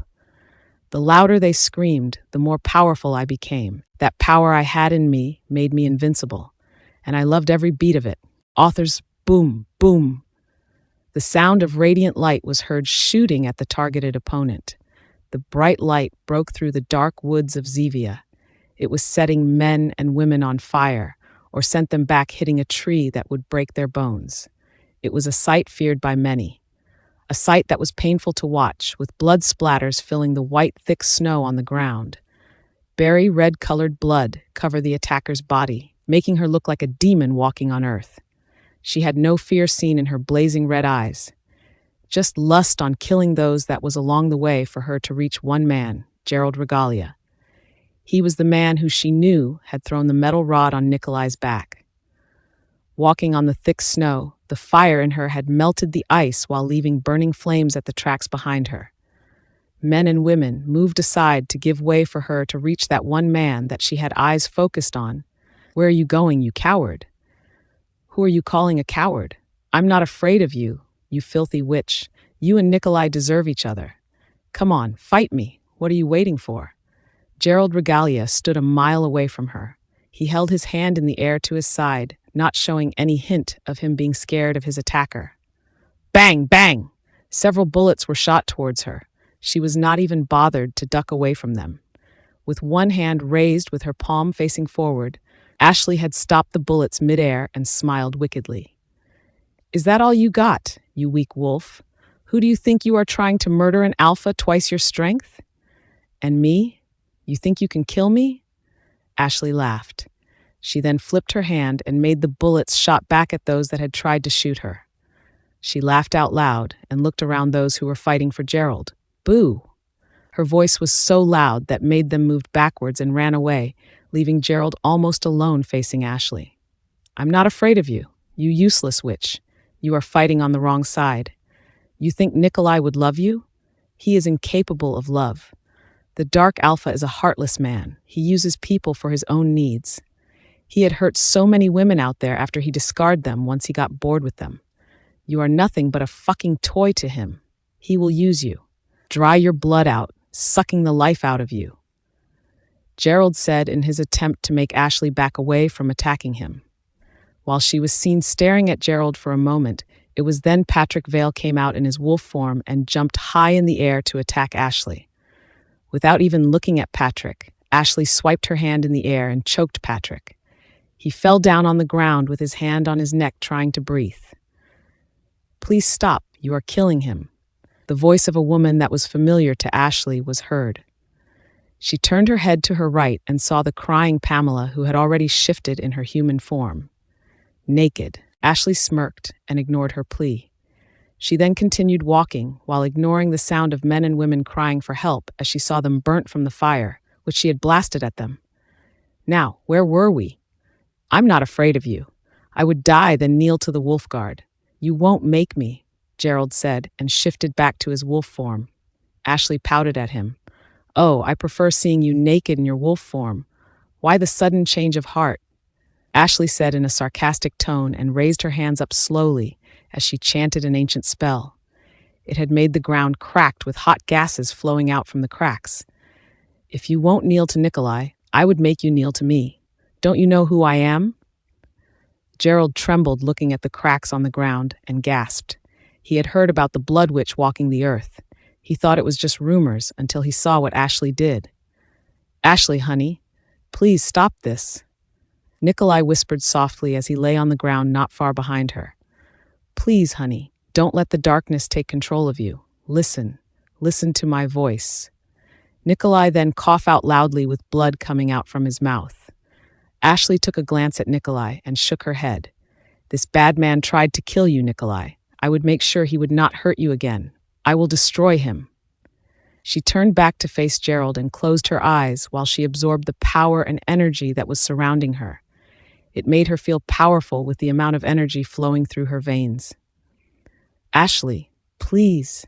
Nikolai tried to crawl his way closer to Ashley, but it was too far for him to reach her. He was too late. The sound of electricity current was filling the air as she aimed to direct the massive amount of energy to her enemies. The feeling was intense and exhilarating. With her eyes turning fiery red, she turned to look at Nikolai and smiled. Ashley is not here. Well, hello, Nikolai Wolfguard. Who are you? Ashley, wake up! Ashley! Nikolai shouted as loud as he can, trying to connect to Ashley, but it seemed she was already lost to the darkness that had consumed her body. He tried to get up and covered himself with the jacket that Ashley had wrapped his naked body with. His legs were trembling as he stood up. The wound on his back was not healing that fast and had made him weaker. Ashley, stop! She ignored him and walked forward to blast fire and burnt the woods. Kneel to me if you want to live. Ashley's voice had changed into 100 of different voices, both man and female. She was losing herself and not realizing what she was doing. Stop, you evil shot! Tell me your name. The voice came from Lorraine, who had blocked Ashley's path to move forward.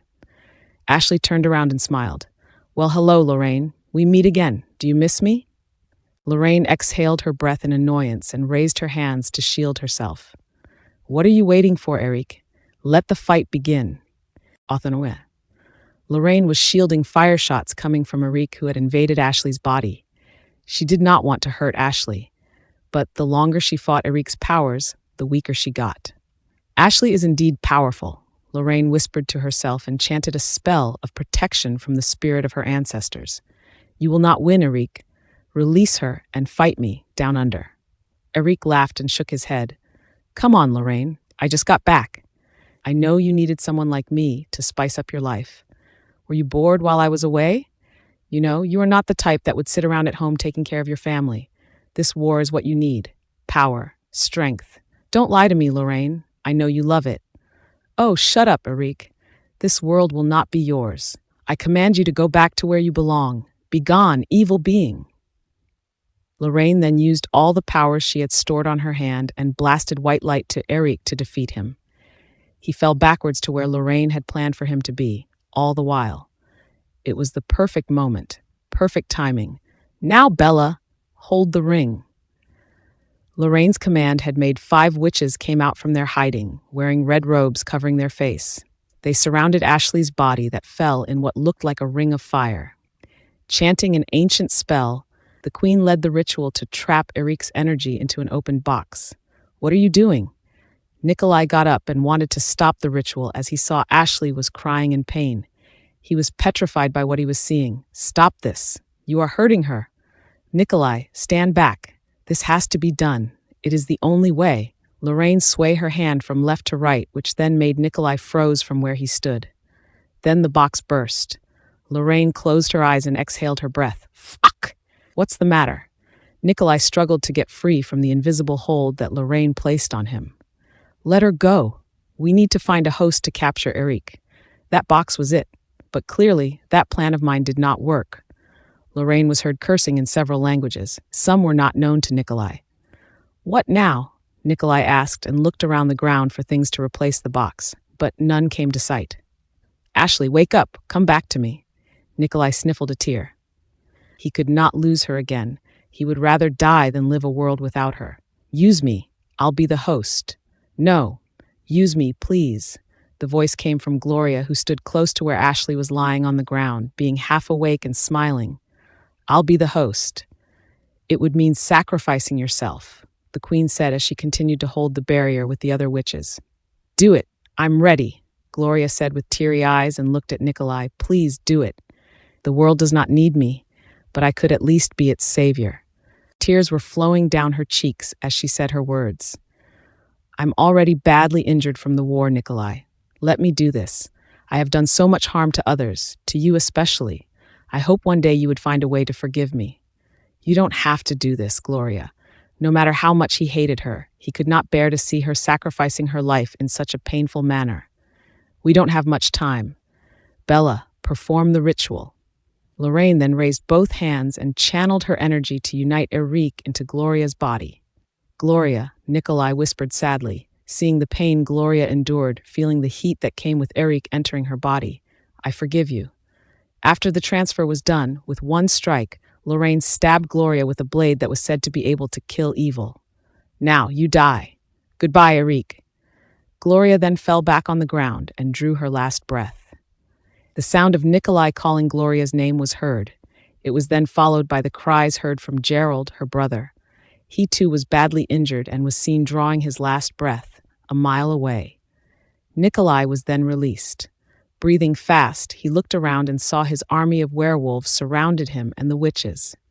He stood up slowly, which then made his wolf pack kneel to him, followed by the survivors from Regalia and Purple Mountain wolf packs. It was an act of them declaring him to win the war, an act to kneel to his command. He instructed Ivan to arrange to send Gloria's body back to her family. She deserved a proper burial, and the sacrifice she did was to be remembered by all werewolves.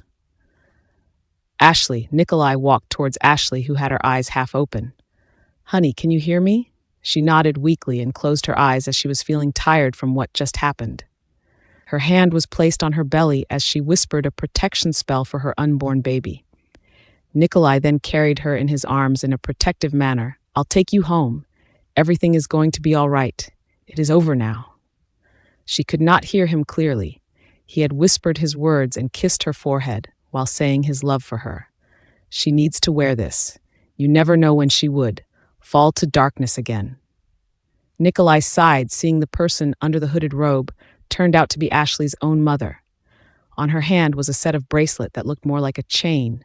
No, I would not do that to her. She does not need them. Nikolai's words made Ashley smile and wrapped her arms around his neck. She looked up at him and whispered, Let's go home. Our son is waiting." Outside the woods in Zevia, two children were seen holding hands as they exited the house that belonged to Ivan. They just made it out from the house after sneaking out from the balcony. "We made it, Crystal," Teddy whispered as they ran down the hill towards the street. "Shush, quiet, Teddy. They might hear us." Crystal, who was a little taller than Teddy, placed a finger on her lips as she led Teddy to the main road. "Are you sure you know where Uncle Nikolai is?" Crystal whispered as they reached the main road in the middle of the night. Teddy nodded and pointed on a piece of a printed map that he was holding. "I learnt how to do the locator spell at school. See, my father is here. We need to find him." "All right, I know my way around the woods. I get you there." Crystal held his hand and led the way, following the indicator shown on the map. Dressed in warm jackets and boots, the children giggled their way down the road that led to the woods. After their long walk, they heard the sound of wolves howling from the bushes. Teddy stood behind Crystal, who was looking around to find the source of the howling sounds. "What is that, Crystal?" Then they saw a pair of yellow eyes staring at them. "Teddy, run!" Nikolai's POV. "How are you feeling, honey?" I caressed her cheeks and planted a kiss on her head. "We have arrived. This is where I live in Zevia." I saw her staring at a blank space again. I wondered what was she thinking. "Are you all right?" She nodded and blinked her eyes open while looking outside the window of my truck. "It looks like a palace. This is where you live? Your home?" I chuckled and wrapped her body with a jacket to keep her warm. "Our home, my beautiful princess. It was once called the Great Palace of Wolfgard. Centuries old, but we kept it refurbished, and as you can see, it is holding strong." She smiled and rested her head on my shoulders. "Teddy would love this place. He always wanted to live in a palace like a prince." "He does?" I chuckled and stroked her hair gently. "Is he not already a little prince?" She scoffed to my remarks and shook her head. "Did you not remember? My own mother wants to put a chain on my wrists. I'm not going back to my family, Nikolai. They would lock me up again, and Teddy too, once they find out about my son." I lifted her chin and kissed her soft, pouty lips. "Our son. I'm not going to let that happen. Teddy and you will be staying here with me. It is not safe out there, honey. I was not there to take care of you when you were pregnant with Teddy. Let me be there for you now, please." I placed a hand on her still flat belly and caressed it gently. "We are a family now, all right?" She chuckled and nodded. Feeling her arms wrapping my waist made me know that everything was going to be all right. "I love you, Nikolai. Please don't break my heart." I smiled and kissed her head. "I love you more than you could imagine. And please, don't leave me again. We can talk things out if you are angry about me on something. We can talk about anything. Come, let's get inside. You need to rest and keep hydrated." Before I opened the door, she held my arm and looked at me with her sad-looking blue eyes. "I'm sorry about Gloria. What's going to happen now? Will the regalia take revenge on us?" "I'm scared, Nikolai. I'm not ready to face another war. Not another blackout." I cupped her face with one hand and shook my head. "That's my problem to think about. No one is going to hurt you and our children. You got me. I'll settle a deal with the regalia. As for Gloria, she made her choice. She will be remembered for the sacrifice she did for us." She nodded and exhaled her breath. "It is a big palace, Nikolai. Do you stay here all by yourself?" "I'm a werewolf, honey. We all stay under one roof." I might have said it in a wrong way that made her eyes open wide like she had just seen a ghost. "What? Everyone under one roof? Like a werewolf lair?" She moved away from me and covered her mouth with her hand. "Nikolai, I don't think." "Hey, calm down. It is going to be all right. Ashley, it is a big place. You would most likely not see the rest of them. We would be living at the secluded section. Just us and perhaps my mother. You'll come to like her. We would have all the privacy you need."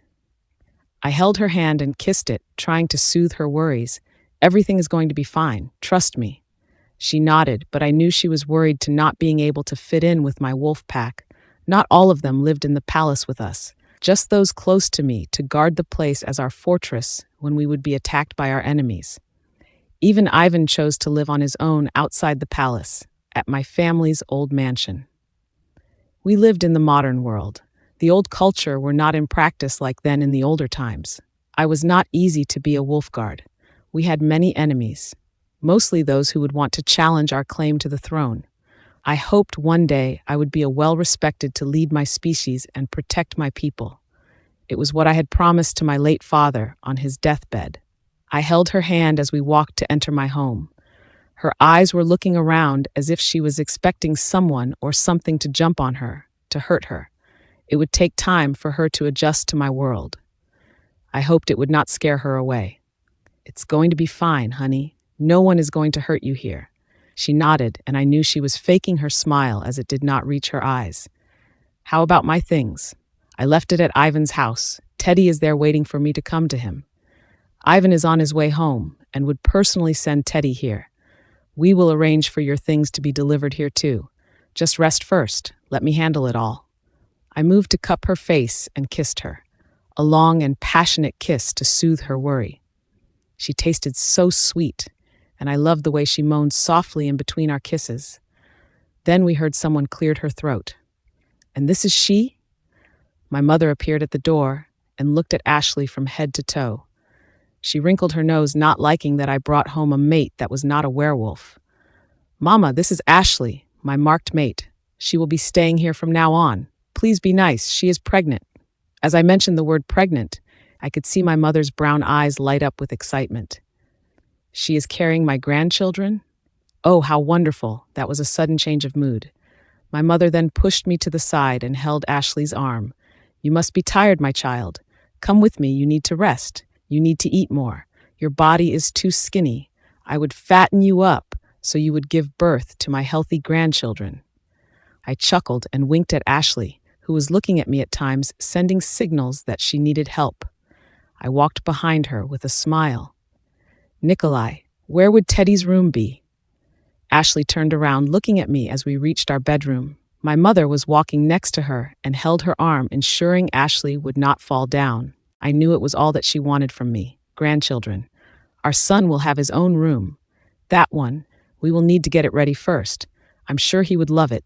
It used to be my room." I pointed at a door on the other side of the stairs. "Son? What are you talking about, Nico? You already have a son? And you did not tell me?" My mother slapped my arm several times, and I was sure she wanted to kick me if Ashley was not there with us. "Mama, behave yourself. If you don't, you would never see your grandson," I said with a laughter. It was good to see Ashley laughing again. "You are enjoying this, right, honey? A little help here, Ashley." "Mrs. Wolfguard, it is not his fault. He just got to know about our son, Theodore." Ashley hesitated to mention the name Winters and looked at me. "Teddy, in short, he is 5 years old. He will be Theodore Wolfguard from now on." I moved to kiss Ashley's head and winked at my mother. "So, old lady, you are a grandmother now, happy?" "Where is he? I need to get his room ready." My mother pushed me away and walked towards my old room and instructed the maids to prepare it for Teddy. "She is nice." Ashley chuckled and held my hand. "I want to take a shower. Joining me?" She moved her fingers on my chest and bit her lips. "You do know once I marked you, I could feel what you want. Know what is in your head, honey." She wrapped her arms around my neck and pecked my lips. "I'll take that as a yes." I smiled at her. Then I heard a message sent by Ivan through our mind link. He was saying something about an emergency. Missing person. "What's the matter, Nikolai?" Ashley asked and looked at me, trying to understand what I was feeling. "You seemed troubled." I shook my head and faked a smile. I did not want her to be troubled. It would not be good for her health. Nothing. Let's get you cleaned up and I need you to take a rest. After I left Ashley resting on the bed to sleep, I wasted no time to get to Ivan's house. My son was missing, so was Crystal, author's POV. In a room with only a small window allowing the dim light from the moon to shine its brightness, 2 children were heard sniffling their tears of fear and regret. Their small little hands were tied on their back with a tight rope as they rested their back on the wall. Eyes were blindfolded, mouth taped. It was terrifying to both of the little children. "Teddy, where are you?" Little Crystal whispered as she managed to free her hands from the rope tied around her hand. Her brothers once taught her that skill. She sniffled a tear seeing the cut and graze around her wrist. It had hurt her a little too much. At that time of despair, She recalled her elder brothers told her to be strong. Being the only girl among her siblings of 3 strong boys had set certain expectation for her to toughen up like them. Despite her age of 8 years old, Crystal was stronger than her peers at the same age. She was also smarter than average kids in her school. And that was what little Teddy was attracted to, her intelligence. Crystal was different than other kids he met at his school. She was adventurous and fun to be friends with. "Don't be afraid, Teddy. I got free." After she removed her blindfold fully from her eyes, she trembled to see how dark the room was. It was not to her liking, as darkness was something she was afraid of. Also, spiders. She gulped her saliva and looked at the moon shining through the window. In her heart, she prayed that the moon goddess would help her and guiding her to get free from the dark and scary room. Hearing the sound of a muffled voice from Teddy, Crystal looked around but saw nothing. She then closed her eyes and summoned her wolf Kula to help her see. "Teddy, make some noise," she whispered while crawling around the room, looking for Teddy in the dark space. Her little cold hands were touching the cold ground, making her tremble a little, but the cold did not bother. It was the darkness that was making her imagine giant spiders would come out and get her at any time, lurking behind her, waiting to jump on her. "Teddy, I can't hear you." Finally, she heard his voice getting louder, which meant he was close. Moving her hands in the air around her, she felt his hair and his scent was recognizable, a scent she came to like. "Teddy, I found you." She then removed his blindfold and the tape around his mouth. "I was so afraid they would hurt you." "Ouch, that hurts." Crystal, where are we?" Teddy whispered, while Crystal helped to free his hands from the rope. He pouted his lips, trying hard not to cry as the rope was too tight on his wrists, but he did not want to show her he was in pain.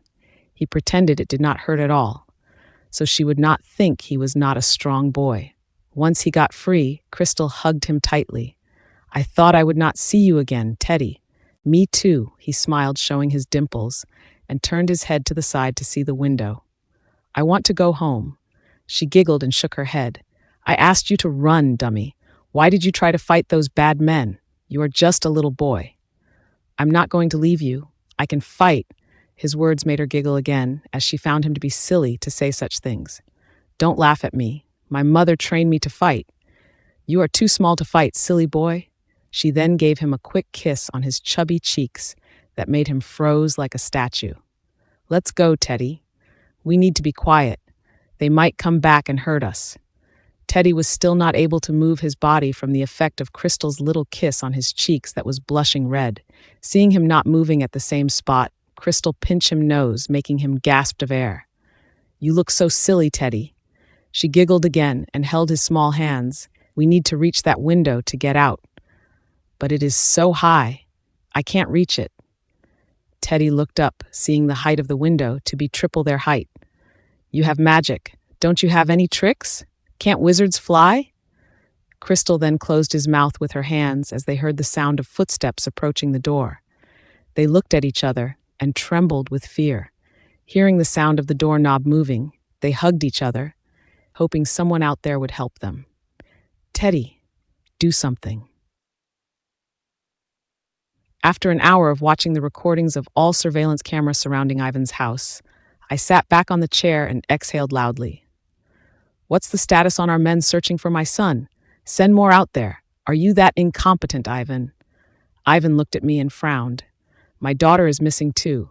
Don't you think I would not send more men out there already? I should be out there looking for them too, not here with you." I stood up and banged the table. "You dare raise your voice to me? Know your place.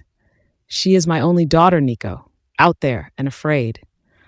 I looked at Ivan and realized I may have crossed the line of being angry at him. He had sacrificed his life far too many times to protect me, my loyal and faithful beta of the wolf pack. I nodded at him and pat his shoulders. "You are right. Let's look at what we have here. Perhaps the children left us some clue. Crystal is a smart girl. I sense she is telling us something here." I sighed as I looked at the evidence we have gathered on the table. Crystal's pink backpack was seen thrown at the side of the road and miles away from where Teddy's backpack was found. There was also a piece of map which was folded to cover the woods of Zevia. I wondered why they had that map. Were they looking for us? Why? Ivan asked while he emptied his daughter's backpack, which only had 2 storybooks, a water bottle, and lots of candies, whereas Teddy's backpack contained his favorite blanket, a teddy bear he called Kiko, a storybook that I once read for him, and a sealed envelope with what looked like a card. "Do you want to open it?" Ivan asked for my permission to open it for me. I shook my head and tore the envelope myself. Seeing what was written in the self-made card with a picture of me and Teddy at the front cover, I smiled with tears forming on my eyes. He knew. Knew what? Ivan asked and took a peek at the handwritten note of a child. Ivan sighed and gave me a weak smile. "I guess my daughter was helping him to look for you. She knows the way around the woods very well." I read the content of the letter again and again. Teddy wrote his birthday wish came true to have me as his daddy. Ashley must have told him when they arrived here in Zevia. "We'll find them, Nico. Have some faith." Ivan sighed and looked at me. "Does she know about her son missing?" I shook my head and searched my son's bag thoroughly. "Ashley is recovering from the war we had. She is sleeping in my room right now. She is vulnerable and weak after what she went through earlier, fighting her darkness. I don't want her out here worrying sick for losing our son. She needs to rest. I heard her pregnancy with Teddy was a difficult one. I'm hoping it won't be as bad for this pregnancy." I then looked at the map and realized something was blinking. A small red dot was seen blinking at Ivan's house. A locator spell. Teddy placed a spell on this map to find me. Then we could use Miss Winter's powers to find Teddy. Ivan sighed of relief and could not believe we did not think of that option to find Teddy. "No, not my Ashley. Find another witch to help us find the children." I then took my phone out of my pocket to make a call. There was one witch that could help us, and I hoped she would agree to my demands. But then, there was a distress call being mind-linked to us by Frankie. Ashley was said to have left our room, and there was a note sent to her by a bird that flew through the window. What? I then rushed out from Ivan's place, shifting into my wolf form. I could not live with myself, losing both Ashley and my son. Not again. Ashley's POV. I woke up on Nikolai's ever-so-comfortable bed, soft and feather-like feeling of the white sheets. It smelled pleasant, too. I smiled and moved to my side, thinking he would still be there next to me. But the bed was empty on the other side. I sighed and pulled the warm and soft duvet to cover my body completely, like being in a protective cocoon. I missed him already. Wished he would come back to me soon, as he promised me earlier. Closing my eyes again, I rested my head on the pillow that still had his scent that I came to love. Love. Never thought I would fall in love again with another man after what Philip did to me 5 years ago. But Nikolai was different. Being with him was exciting, and he made me feel special. As I drifted back to sleep, there was the sound of knocking on the window. It was disturbing my rest, definitely annoying, and had forced me to get up from my sleep. Nikolai had helped me to rest after our shower together. It was a quick one. It seemed that he was rushing to go somewhere to deal with his wolf pack. I did not ask much, as I was tired myself to have any conversation. I knew he would be back sleeping next to me soon after he was done with his wolf pack, so I had waited. I missed him already. Teddy would probably be asleep by now. I did not want to wake him up, and it was already way past his bedtime. The sound of the knocking on the window was heard again. "Ah! Please stop!"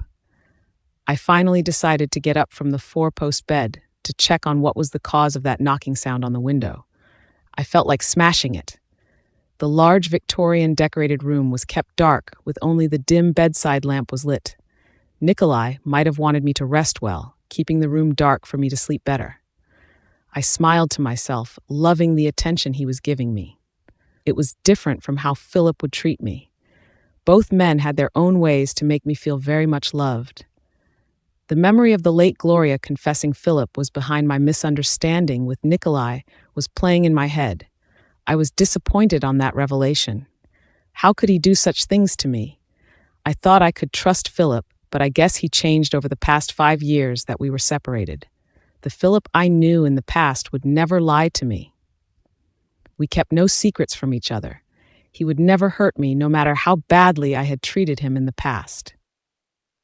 I sighed as I reached the large window in Nikolai's huge bedroom. So many things were playing in my head. One of it was on how was I going to manage my business back in Ambrose City when I move here in Zevia. Sliding the curtain to the side, I gasped seeing a white bird holding a note, a witch note. I wondered which witch would want to communicate with me in the middle of the night. Was it Lorraine? Why would she use a bird? Opening the window, I received the note from the bird before it flew away to where it came from. Such method of communication was ancient and no longer in practice. But I knew some witches would do so as they felt it was the most secured way to communicate in the modern world with traceable communication methods. I walked towards a lounge leather sofa in the room to read the note. The note could only be read by a witch and no other species. Only the person intended to receive the letter could read its content. After whispering a spell to open the seal, I then read the content. Oh my God, Teddy! It was a note asking me to meet someone who was said to have Teddy in custody. What was happening? Did Nikolai know about this? Teddy was not at home all this while. The note had a piece of paper attached to it, a map. I was asked to follow it. If I was late, they would hurt Teddy. Oh no, I could not let that happen. Teddy must have been afraid, all by himself out there in a country he was not familiar with. I wasted no time to get to my son. Wearing Nikolai's shirt over my pants, I then covered myself with my warm jacket that was still a little damp. The note was left on the bed before I left the room. It was no use to me anymore. I hoped Nikolai would find a way to find me. I could not tell him, as the person who had my son wanted me to come alone. Also, I could not find a fucking phone anywhere in the huge room. Although I was feeling tired and wished I could stay on bed all night, my son was my #1 priority. I could not stop thinking about how he was out there alone in the cold weather. My heart breaks thinking of the things the kidnapper would have done to my boy. As I reached the door to exit the large palace of the Wolf Guard, and of course I got lost along the way in his huge palace, I met with Nikolai's men who had stopped me from exiting the palace. Miss Winters, under Alpha Nikolai's orders, we are to ensure your safety at all times. It is late night. Please return back to your room. It is not safe out here. Looking at them with my sad eyes, I apologized to what I had to do to them. I'm sorry. I need to save my son. I used my abilities and effortlessly pushed 3 of Nikolai's men away using a flick of my fingers. But they had no idea it was draining my energy. I might look tough from the outside, but my inner self was crying in pain as I was pushing myself to use my abilities. It was happening again. I would get so much weaker when I get pregnant. The ability for me to heal would be slowed down, and at times I would feel as if I was just like a normal human being. Lorraine once said it could be due to my baby absorbing my energy. The stronger I was, the weaker I became all throughout my pregnancy. And I almost died when I was carrying Teddy in my belly. I would risk my life all over again to save him. No matter who, I would fight for his release. I would make them pay for hurting my son. I then turned to the last man standing. Now, Frankie, I need you to take me somewhere and fast.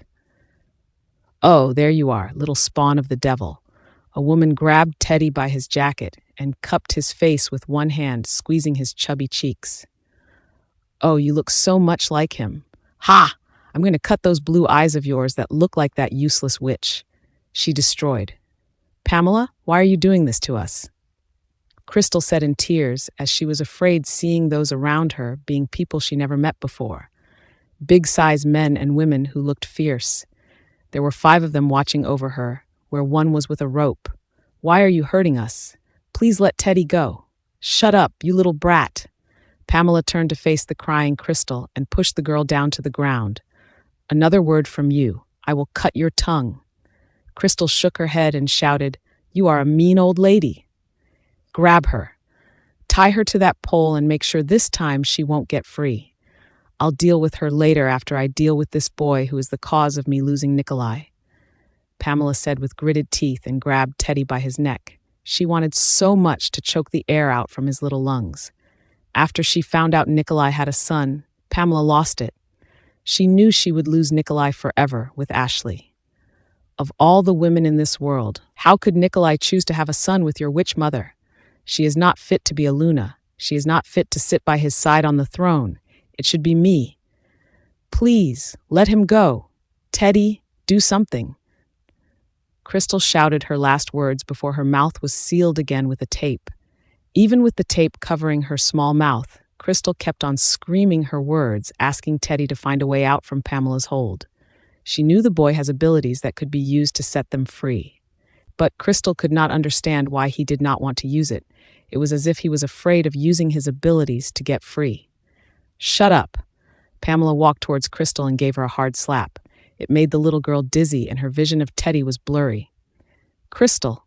Teddy shouted her name several times, not knowing if she heard him. He tried to get free from Pamela, but her hold on his jacket was tight. Let me go, you evil woman. Evil? Your mother is the evil one. Pamela laughed hysterically. Perhaps she had placed a spell to make your father fall in love with her. Hear this, boy. Nikolai loves me.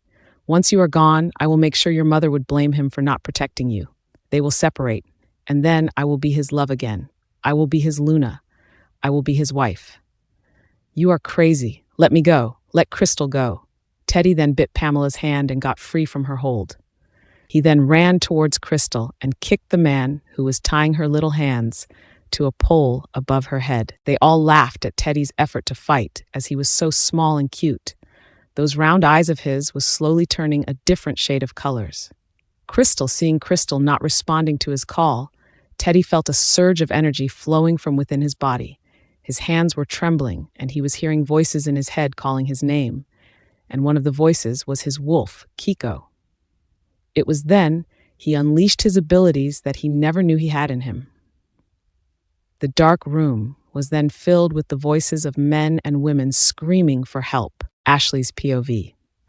In the fast-moving car, I asked Frankie to turn the car to the left as what was shown on the locator map. Hurry, why are you driving so slow? I took a glance at Frankie, who had his eyes only on the road. His hands on the steering wheels were shaking. Was he afraid of me? He did not even look at me after I forced him to drive me to the point shown in the map. Someone took my son, Frankie. Does Nikolai know about this? I asked him as we entered what looked like a road going up the hill. I was asked to come here alone. You can stay in the car. I'll get there by foot from here. No, Miss Winters, it is not safe there for you. I'll watch over you from far. Whoever you are meeting would not notice my presence, he said as he parked the car at the signage stating, private property. This is a dead end. Walking up there would only lead you to a cliff. This does not look good, Miss Winters. We better call Alpha Nikolai. He turned to look at me with a look full of concern. You told him already, did you? Using that thing you call MindLink. Please tell him not to come. I held his shaking hand and calmed it. I can defend myself. I will save my son. Miss Winters, MindLink does not work that way. You need to be much closer to the person you are linked with, and you need to get their permission to enter the communication link. You can't just trespass into someone's mind. Definitely not to those powerful like our Alpha Nikolai. Frankie explained to me something I never knew of. Nikolai did not actually provide me a manual on what to expect after he marked me. I had to learn it myself along the way. Was Nikolai supposed to get my permission before he gets into my head? Do you know where Nikolai is? I asked while I studied the map to get to where the flashing red point was pointing. We were not that far away from where I had to go. Suddenly, I felt nervous and lonely. The last I heard was him out there looking for you. Then he blocked us all out from communication. Crystal, Ivan's daughter, is with Teddy. I gasped and turned to look at Frankie. I shook my head, not knowing what was happening. How? Where? When? Why Crystal? Frankie shrugged his shoulders and took something out from his pocket. It looked like a small and sharp knife. You may not need this, but it could come in handy. I nodded and took the knife. Thanks, Frankie. I need to go now. My son is out there, alone and afraid. If anything happens to me, please tell Nikolai that I love him. Frankie nodded with a smile. You will be fine. You can then tell that to him. I'll wait for you here, Miss Winters. I then exited the car to walk my way up to the point where I would meet the kidnapper. She was definitely a witch. Was it Helen? She was not the only witch that would want to destroy me. In the past, in my old life as a princess, I had several enemies who hated me. Some were witches. I was sure they would kill me if they had a chance to do so. I was not a nice person back then. Being a mother had changed me. I was no longer that mean princess who treated my friends to be beneath me. Arrogant and controlling, selfish and vain. I wondered how Philip had tolerated with my behavior. He did not care that I had treated him badly in the past. He had always accepted me the way I was. He loved me, and I knew I would hurt him when he found out Nikolai had already marked me to be his. I then stopped as I realized I was already standing at the edge of a cliff. But where were the children? There was no sight of them anywhere. No house, no cabin, no place out there to keep the children hidden. I turned around and shouted, "Come out here. Whoever you are, leave the children alone. Fight me, release them. I would kill you if you hurt them." There was silence. But I could feel someone was nearby, watching me standing at the edge of the cliff. Below from where I was standing was a waterfall over a fast current of water. I was not a strong swimmer, that was for sure, and only one person knew that, Helen. Realizing why I was asked to come to the edge of the cliff, I let out a loud laugh. "Oh, come out now, Helen. I know this was all you. What do you want from me? Have you not lost already? Enrique is gone, Helen. You are all alone. You lost." Lost. Helen came out from her hiding and was seen smiling at me. She was even wearing my clothes. "That bitch!" "Where's my son, Helen?" I asked and looked around but saw no one else was with her. "Helen, whatever the reason you hate me, just say it. We can sort things out now. Just leave the children out of this." "I don't have your son, stupid." Helen walked towards me with a smile and hummed a tune we used to sing together when we were friends. "That freak." "What do you want from me, Helen?" I raised my hands in defense mode while my eyes watched her every step, waiting for what she would do next to me. "You want to fight me? Come on, Helen. Fight me. Leave the children alone. They are with Pamela. Do I look like someone who likes children, Ashley? Well, Philip wanted a big family after we get married. A lot of children. Blah, blah. Do you know, he calls out your name when we make love?"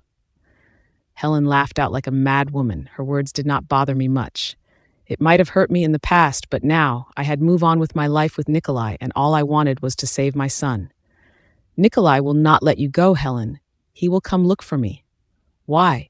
Because he already marked you as his mate?" Helen said in a mocking tone and snickered at me with disgust. "How could you go so low with that kind of species? You could have any man you want, Ashley. Do you not know how powerful and beautiful you are? And you chose the Dark Alpha to have a life with. I love him. Do you even know what love is, Helen? Was Philip just a pawn for this game you have with Eric? Did you ever love Philip? Why, Helen? Why did you destroy my life?" I fought hard not to cry, but the memory of how much I suffered when Helen stole my life from me came to mind, and it had hurt me to remember those painful life being alone out there. The plan was to break you, make you vulnerable, but it all changed when you got pregnant. You got stronger. I gasped hearing her words. She knew I was pregnant? Now, Eric wants your child to be his prodigy. The boy is going to be very important in the future, a son of the future king of werewolves, and your destiny is very bright indeed. Do you not know what the future lies for you? My mind was at the point on what Enrique wanted with Teddy. I froze with my heart pounding quite fast. You were supposed to lead Eric's army, changing this world to see what Eric was willing to offer. Freedom, power, unleashing a person's true potential. Helen went on and on with Enrique's plan, which I was not at all interested about. "Eric is gone. What do you want from me, Helen? It is all over." I took few steps back as I saw her getting closer to me. "You destroyed the plan, Ashley. We waited so long to prepare for you to come back. We looked for you, but Lorraine had hidden you well. He will return, Ashley. Eric will find his way back here, and your son may be just what we need." She stopped and smiled at me in an eerie way. "Shut up. Leave him alone. Take me. It is me that you want. Leave my son alone." I was saying what all mothers would do to protect her child. There was no way I would let Helen take my son away from me. "Tell me, what do you want?" "I want you to kneel to Eric, surrender to him, willingly." Helen then took out a necklace that had a red stone on it. "Wear this and repeat the words I would say to you. This is the only way to save your son. Kneel to me and summon Eric back." I nodded and was about to kneel when I then heard the sound of a wolf growling. I stood up and looked behind Helen. Nikolai? Nikolai's POV. Oh, look. Your wolf is here, Ashley, and he thinks he could save you. I saw this Bith named Helen turn to face me with that stupid smile plastered on her ugly face. I wanted so much to punch her, but then she spoke something I did not quite understand the meaning of it. You can't stop what I'm doing next. Oh, you can kill me. I have nothing left in this world to live for. But I will come back, stronger, and I will find you. What are you? I growled and was surprised Helen could understand my language. She smiled and suddenly revealed herself on what she was. A demon. Her eyes turned pitch black, and I could see it hollow. The sound of the cries of pain was heard as I stared into her blackened eyeballs. It was probably those souls she had destroyed to make her stronger. Evil being she was, and I needed to be careful on what she would do next. Not fearing her, just careful. You sold your soul to evil. Let Ashley go, or suffer the consequences, I said as I moved closer towards Helen. My eyes were watching my Ashley, who looked at me with her teary eyes. I had linked my mind with her and said everything was going to be all right. Nikolai, please don't. This is not your fight. Please go. Ashley talked to me in our mind link connection. She was getting good at it. I shook my head and growled louder, showing my teeth at Helen. It is over now, Helen. We found Pamela and the children. You have nothing against us. Now you die. I saw the look of relief seeing Ashley smiled a little, hearing that we found my son and Crystal. But I have yet to tell her that I have not gone there to see my children. With the help from Daisy, the witch, she managed to locate the children. Fortunately, Daisy was in Zevia for a business. Was that not a coincidence? I did not know. I did not care. Daisy proved to always be useful to me. Earlier, as I reached my home looking for Ashley, I was shocked to see my strong and well-trained bodyguards were on the ground, groaning in pain. They explained that it was Ashley's doing and she had taken Frankie hostage, driving my car. Fortunately, I had a tracker on my car and drove another car to find them. When I reached the destination, I saw my car with Frankie unconscious in it. He mentioned it was a woman who came and snapped him into unconsciousness with a spell. Was Helen both a witch and a demon? The world was filled with hybrids up to the point I could not tell what species some were. Well, I was one of them. Oh, I knew Pamela could not handle it. She is a nut job, Nikolai. You broke her heart into pieces, destroyed her life. I don't think Pamela would ever be the same again. Helen then looked at me and pouted. She was mocking me and sang her words like I was an idiot. Say goodbye to your sweetheart, darling. Helen had placed a necklace around Ashley's neck, a red ruby with gold chain that had an ancient text carved around it. I knew what it was, and I knew I needed to get it off her neck. With one push by Helen, I saw what had feared me most. Bye-bye, Ashley. Oh, Nikolai, did she tell you she can't swim that well? Ashley! I shouted her name and tried to reach her, but Helen blocked my way. All I heard was Ashley calling my name as she fell off the cliff. As she was falling, I moved to jump in the air in my wolf form to claw Helen across her face with my hand. I was angry. I was furious. All that was in my mind was to destroy Helen for trying to hurt my Ashley. Now you die. Before she could open her mouth, I snapped Helen's neck and kicked her off the cliff. She was surely dead even before her limp body would reach the ground. I then howled loudly, sending messages to any wolf out there to find my Ashley. As I jumped down to the waters from the cliff, my wolf had transformed back into my human form. Blake was not fond of swimming. Stupid wolf. I would deal with Blake later. Ashley! I shouted her name as I swam my way in the freezing cold water. The current was indeed strong. I fought my way against the current with the strong waters splashing my naked body. Ashley, where are you? I got down under the waters, hoping she was not down there drowning or something. I could not hear her in my mind, but I felt her presence to be close. Calling her name again, as I got up to the surface, I moved to swim further away. I then saw Helen's dead body floating away and dropped down to what I realized to be a cascading waterfall. Oh no, Ashley, I hoped very much she did not go that way too. Nikolai, help me. I heard her voice somewhere, but she was nowhere to be found. Come on, Ashley. Show me some signs. Where are you? I said out loud again and again. It was then I saw something shining floating in the air. It was her damn necklace. That necklace was something that was strong enough to suck her energy out of her body. If I recalled what I read about it, it was used to summon an evil entity to take over a person's body. The person would be trapped in the necklace for eternity until the spell was broken. I was not going to let that happen to her. I would trade my life for Ashley. Ashley! Calling her name again, I moved closer to her body that was floating, lifelessly. The cold and fast current had repeatedly washed me back to the opposite direction. I could not care how frozen I was. All I wanted was to get her to safety. I did not care if it would take my life away. She needed to survive. That was all that matters to me. I grabbed her arm and pulled her body to me. She was already unconscious when I embraced her body close to mine. "Baby, please wake up. Hold on a little longer." There was no response. As we got to the shore, I carried her lifeless body to the ground and tried to remove that damn necklace. It was protected with magic and burnt my skin as I touched it. "Ashley, please wake up. Use the knife." I looked up and saw Frankie running towards me. He brought us some warm clothes and a blanket. Oh, thank goodness for that. Finally, Frankie was showing his worth to me. There were other people who I thought to be werewolves that helped to keep the place warm. Setting up some fire nearby. I had no idea who they were. Probably they heard my wolf calling earlier. I put on some clothes while Frankie took out a knife that was in Ashley's belt. Frankie then used that knife to remove the necklace. "Be careful. Don't hurt her." "I have seen this necklace before. I read it in some books you kept at the palace. Trust me, Alpha. Trust me for once, please. I would never hurt Miss Winters." Frankie then removed the hidden clasp of the necklace, and it had made the shining red ruby dimmed its light. "Ashley, can you hear me?" I had removed her clothes slowly, while Frankie and the rest turned around as I ordered them. No fucking way that I was letting another man to see my mate naked. She was all mine. Covering her naked body with the blanket, I kept calling her name. I then moved to pump the water out from her lungs and gave her some mouth-to-mouth breathing. "Please fight this, Ashley. Don't leave me. Don't leave our son out there waiting for you. I love you. Please wake up."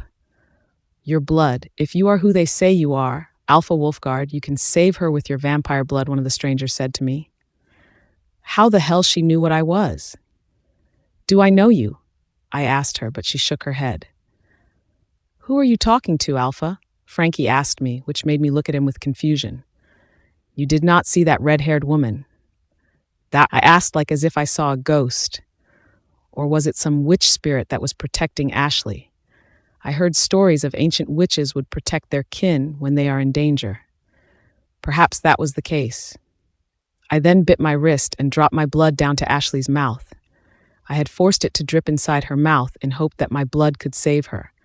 I once tried to save my father with it, but it did not work on my dying late father. I was in tears as I kissed her forehead and down her cheeks. Then I heard her, Nikolai. I heard her voice in my head before she coughed out water out from her mouth with some of my blood. "Ashley, honey, look at me." She blinked her eyes and embraced me tightly. "Nikolai, you came for me. You saved me." "Of course, my love. How are you feeling?" I whispered in her ears and caressed her back. "Nikolai, something is not right. We need to find my son." She moved to look at me with her teary eyes as she trembled with the coldness that surround us. "Our son. I can sense he is in danger. Red. Bodies. Death. It was everywhere around the warehouse, except for two little souls. One was standing in the middle of a puddle of blood, while the other blindfolded and tied to a pole. She heard noises, the kind of noise that was sending shivers down her spine. Not being able to see what was happening was making her anxious. "Teddy, where are you? What happened?" She whispered with her trembling voice. The sound she heard earlier was frightening to her. There were the sound of wolves howling in pain, cracking of bones in a painful and excruciating ways. Cries for help was heard, followed by the sound of the doors and windows locked. "Teddy, are you still there?" Crystal whispered her words, being afraid on what was there around her. She could not see or move much. Despite trying to get free and hurt her hands more, it proved to be useless as the rope was far tighter around her wrist. "Help me. Someone please, help us." It was then Crystal heard the cries of a boy. She knew who it was and wondered what was happening. "Teddy, is that you?" said Crystal. "Help me." That was the last words she heard him whispered to her before he fainted without her knowledge. "Teddy, Teddy!" She shouted his name several times with tears wetting her swollen and painful cheeks. The hard slap that Pamela had given her was still stinging her soft skin. Time passed by. Little Crystal did not know what was happening around her. There was silence. It was as if she was alone in the room she once was. That dark room. Crying of pain and fear, Crystal tried her best to get free from the tight rope. It was hurting her wrist, and she could feel the wound on her hands were hurting her much more. Snap! Finally, she got free and removed the blindfold that had covered her eyes. Looking around the dark room that was lit by only one small broken bulb, she gasped and crawled back to the wall. Her eyes opened wide, being afraid on what she saw. Molten red liquid was covering the floor. Bodies twisted in an awkward way of those that were there threatening to kill them earlier. Then she saw a body that looked like Pamela. Her eyes were with blood flowing out from her socket. Her head twisted to the side with her body covered in blood. With all the energy Crystal had in her, she screamed of fear and was breathing fast. Her little heart was pounding with fear and she gasped for air to breathe. "Teddy, where are you? Talk to me." With trembling body, she slowly stood up to see what was beyond those bodies she saw. Tears were covering her face down her neck. It was definitely not a sight to see for children at their age. A lifelong terror that would change their lives forever. Being a brave girl, Crystal slowly took steps forward on the slippery floor. She did not want to look down on what she stepped on, for she knew it was more than just blood. "Teddy!" Seeing the boy lying down on the ground, she ran to him while slipping down the floor several times before she reached him. "Wake up, please. Don't leave me here. We need to get home. Teddy, wake up." Her hands were moving his arms and shoulders. "Don't leave me here, Teddy. I'm so scared." Lying down to hug his little body, Crystal then heard his faint heartbeat. "You are alive. Teddy, can you hear me?" There was no answer. Bam! The sound of the door opened wide was heard that had startled Crystal. She pulled Teddy's body to hers as she tried to carry him in an attempt to hide somewhere from danger. "Crystal, where are you, Teddy?" Hearing her father's voice, she smiled and shouted to him to where they were. "Dad, I'm here. Dad, please come here. Teddy is not waking up. Help me." She shouted while keeping the lifeless-looking Teddy on her knees. "Oh, my baby girl." Ivan came rushing to her side and covered her face on his chest. He then kissed her head and removed his jacket to keep her warm. "You should not see what is happening here. Close your eyes, baby girl." "I already saw it, Dad. I don't know what happened. You must help me wake Teddy up. Why is he sleeping so long?" Crystal kept trying to wake Teddy up while sniffled her tears. Drake came in, followed by his girlfriend Cindy. There were other werewolves, too, who followed behind, being ready for any attacks that may come to them. Seeing what was in the room had shocked their lives. Drake held Cindy's hand to keep her behind him. "Don't look, Cindy. Stay back. Go back to the car." "No." Cindy pushed her way forward and ran to where she saw Teddy lying on the ground with Ivan checking on him. "We need to get him out of here." Cindy kneeled down next to Teddy and made her way to carry Teddy in her arms. "We need to find Lorraine Winters. She is the only one that can help him." "You know what happened to him?" Ivan asked. He had carried Crystal in his arms while he covered her face on his shoulders, not wanting her to see more of the frightening scene ahead. "I don't know, but it may be what Tiana had before. This looks like what she called a blackout. I need to take him back. I need to call his mother. This is not good." Cindy said with Teddy in her arms as she exited the horrifying scene at the warehouse. What the hell happened here? Before Cindy could exit, she gasped seeing both Ashley and Nikolai standing at the entrance of the warehouse. "Teddy, oh my boy." Ashley ran towards Cindy and demanded to carry her son in her arms. But Nikolai got to Cindy first and carried him instead. "What happened at the warehouse? Ivan? Drake? Who did this massacre? Crystal? You remember anything?" Ivan asked his daughter, who refused to answer him. The girl did not understand what happened. The last thing she remembered was that slap from Pamela. "Nikolai, do something. We need to help him. Ashley was in tears and kissed Teddy's cheeks and head, not wanting to let him go. "Let's take him home, honey. Don't worry, we'll find a way to wake him up." Nikolai turned to face Frankie, who arrived with Daisy, his witch love affair. "Oh dear, we need to get him home fast. Lorraine is on her way here." Well, she knew this was coming. Daisy checked on Teddy's pulse and sighed. "We don't have much time." "What happened to him?" Ashley asked as she walked beside Nikolai, who was carrying their son. "I don't know. Maybe the Queen would know something about this." Daisy then checked her phone and smiled, and she is on her way to the palace of the Wolf Guard. Ashley's POV. As we reached Nikolai's home, my eyes were already swollen with tears that I could not stop from flowing down my cheeks. I did all I could to save Teddy, but my abilities proved to be failing me due to my pregnancy. I had explained it to Nikolai about how vulnerable I was when I got pregnant with Teddy. The longer I was in my pregnancy term, the weaker I got. I could not even heal myself. "Why did you not tell me all about your pregnancy complications? I would have stopped that from happening. I would never let you sacrifice your life in such a way." He had raised his voice to me in anger. "I would choose you over those babies that you are carrying." I scoffed at him and pushed him to the side from where he was standing next to Teddy's bed. "Just move, Nikolai. How could you say such things about our unborn child? Get out!" He stared at me with his eyes turning shade of red. I knew he was angry. How could I have told him about my complication? I did not plan to get pregnant again. He knocked me out on purpose. Daisy once told me it was impossible for me to get pregnant after having Teddy, but I did, and it was a miracle. "Ashley," he spoke to me in a softer tone, but I snapped at him and pushed him away. "Shut up." I then threw a pillow at him and pointed the door for him to leave. "This is my body. I will decide what I want to do with it. I will keep my baby even if it would cost my life. Just get the fuck out of here, Nikolai. I don't want to see your face." I then sat down next to Teddy and placed both my hands on his chest. Citing an old, ancient spell of protection, I closed my eyes and flow in all the energy I had left in my body to heal my son. I did all I could do and gave him all the strength I had in me.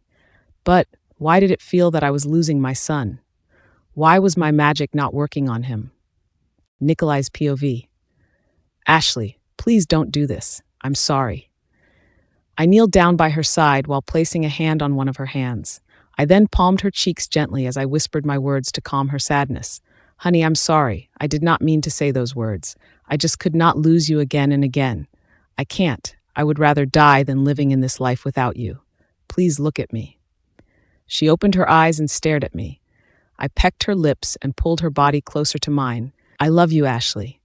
Please, this is enough. You need to rest. Lorraine is finding a cure for our son.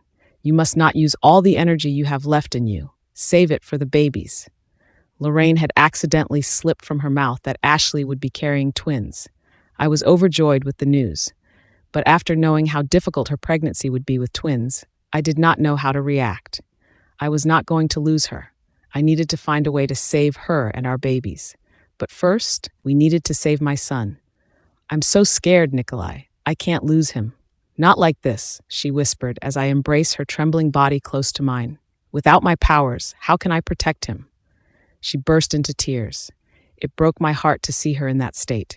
My once strong and confident Ashley was facing her worst fear, as I too had the same fear of losing a child. "Don't worry, my love. I'll find a way." The door to the room opened with both Lorraine and the Queen entered the room. They were both carrying a bowl each on their hands. Daisy came in next with a book on her hand. "All right, Nikolai, we will do it our way. Now, we need to take some of your blood to make this potion work. It is going to hurt, I'm not going to lie. Are you ready, big guy?" As Daisy prepared me for the spell the witches were going to perform, the Queen walked closer and looked at Ashley lovingly. "And you, Ashley, you need to rest. Not good for your babies if you are stressed out like this." "Babies?" She looked at me with a look of worry, and I could sense the news were making her afraid to go through her tough pregnancy. "Will I survive this pregnancy, Lorraine?"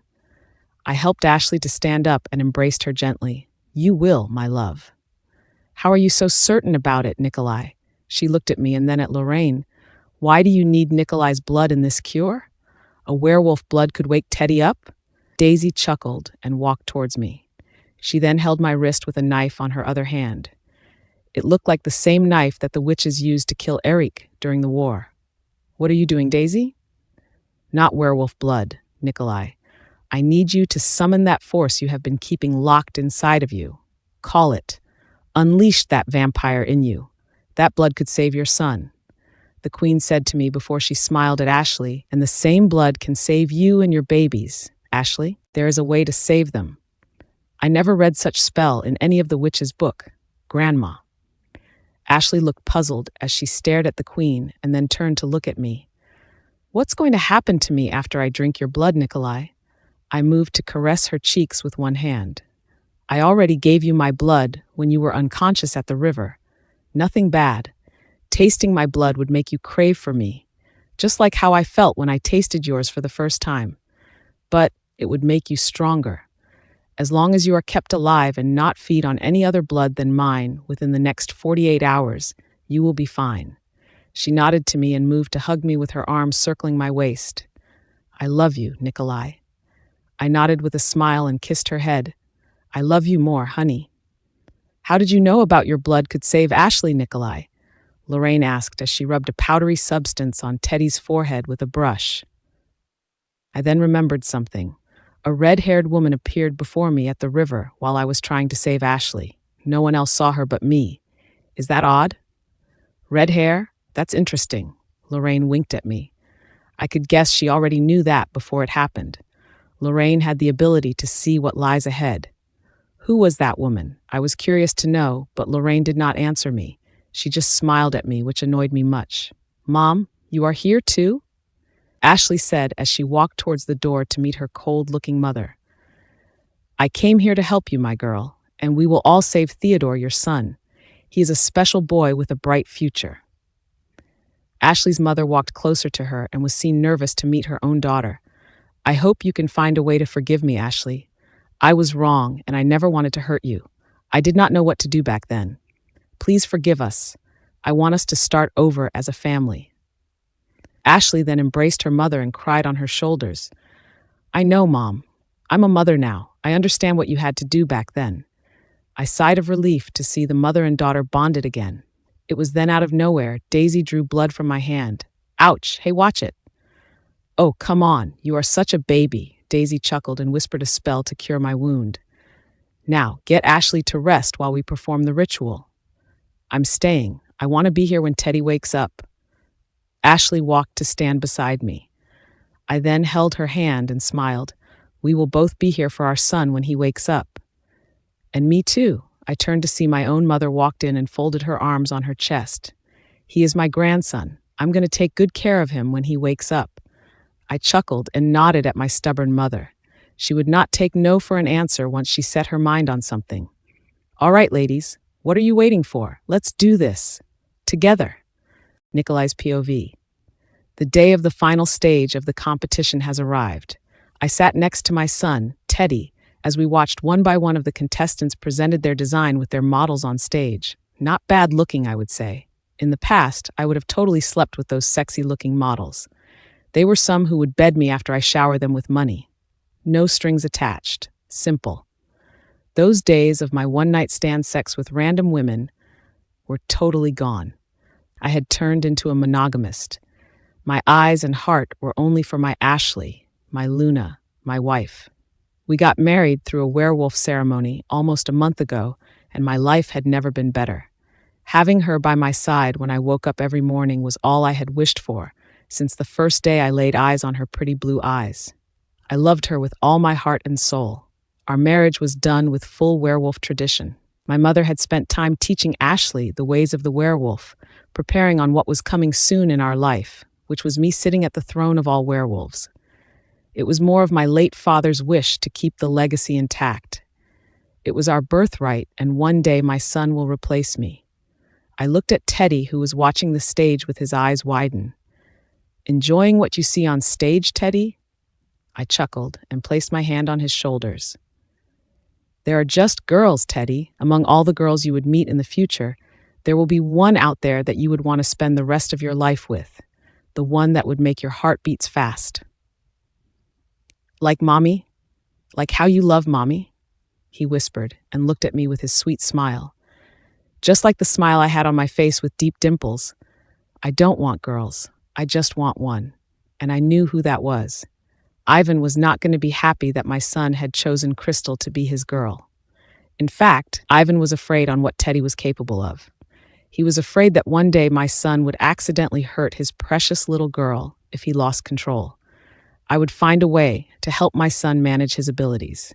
And soon, I would need to find a way for my unborn twin babies as well. I sighed to those big responsibilities on my shoulders. Taking out a small box from my pocket, I showed its content to my son. Do you think mommy would like this ring? It's beautiful, Daddy. It is not her birthday yet. What is the ring for? He asked innocently as he looked at the ring. Should I get one for Crystal? No, definitely not. I mean, not yet. Not until you are like 20. I frowned and kept the ring back in my pocket. I'm going to propose to her. I mean, Mommy and Daddy are married under the laws of the werewolves, but I want to give her a proper wedding ceremony. Her dream wedding, you know, with the family, friends, walking down the aisle in nice white dress. What do you think? Can you help me? Daddy, I'm 5. I never been married. How do I know? Teddy giggled and nodded at me with full excitement. What should I do, Daddy? Do you want me to ask Mommy for you? Oh, no. I chuckled and pinched his cheeks. I have a plan, and I need your help with it. Teddy then giggled his way, hearing the plans that I had whispered in his ears. Ashley's POV. I stood behind the stage waiting anxiously for the organizer to call out the top 3 winners of the competition. It was not an easy one this time. The dresses to compete were amazing, and I felt small as compared to the other contestants. I had still used my name as Tiana Winters. Perhaps one day I would reveal myself to the world as the former Princess Ashley. It did not matter to me. Princess or not, I loved my life with Nikolai. I already had all that I ever wanted, and I was very grateful for having him in my life. Seeing him seated next to my son among the audience, I smiled and loved seeing them enjoying themselves. Teddy was always smiling and laughing at home. I was happy to see him happy. Are you ready? Cindy spoke to me as she stood next to me. She held my hand, and we both were very nervous to hear them calling the designer names one by one to receive a small trophy for successfully reach the final stage. They would call the final 3 at the end to reveal the winner on stage. 5 more to go. Oh my God, Tiana, we are top 5. I'm so excited. Cindy was jumping of joy and squeezed my hand tight. It would break my bones if she kept doing that. No doubt that my abilities are slowly restoring to its usual state. I do feel pain. Nikolai had been feeding me with his blood to help us save the babies. It seemed the cause of me suffering from pregnancy was due to my babies feeding on my strengths and drain my abilities. In other words, they were killing me slowly. Nikolai's blood kept me stronger each day as I go through the pregnancy. And the winner is Theo Group. The organizer called my company's name, which made both Cindy and I in tears of joy. We were hugging each other on stage and were talking gibberish as we thanked each other. There were shoots of colorful fireworks seen blasting in the air, which we could see from above, where the glass ceiling was at. The music blasted with the song of victory as my models and Cindy walked on stage to receive the big trophy. Of course, I was wearing my latest design with some alteration to cover certain parts of my body to be less revealing. Nikolai had made sure of it before I stepped out from the hotel. Standing at the podium to give my winning speech, I looked at both the love of my life, Nikolai and Teddy. Thank you. Thank you so much for your support. I would like to dedicate this prize to the most important men in my life, my partner Nikolai Wolfgard and our son, Theodore. They made my life in order and gave me strength and courage to get through with my well-complicated life. And of course, our supporters out there that had voted for us. Thank you from the bottom of our heart. After the applause received from the audience, I continued. To my family watching me right now, thank you for being there when I needed you most in those trying times. I would not be here if it was not for you. I love you all.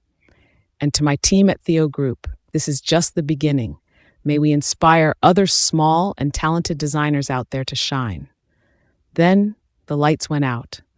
Whispers were heard among the crowd when suddenly I saw Nikolai walking up the stage towards where I was standing. He was looking handsome, wearing the matching suit with Teddy. "What are you doing?" I whispered at him as he got closer. It was then when he went down on one knee that I understood it all. I gasped and closed my mouth with both hands. The diamond was definitely much shinier than the gold band ring we wore for our werewolf wedding. "Nikolai, we are already married," I whispered at him while looking at the crowd waiting for my answer to his proposal. "Ashley Tatiana Knight, honey.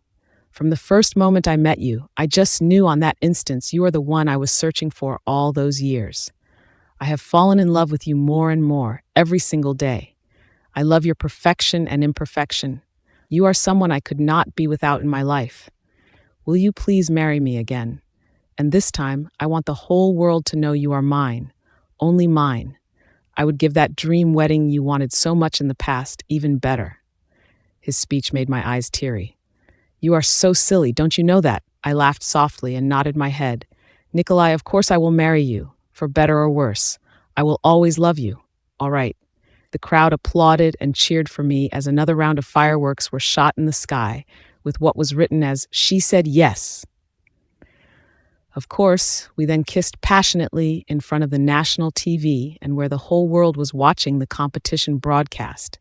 And then they all knew about the return of the runaway bride. The lost Princess Ashley was back. Ashley's POV. A month later, I had another wedding.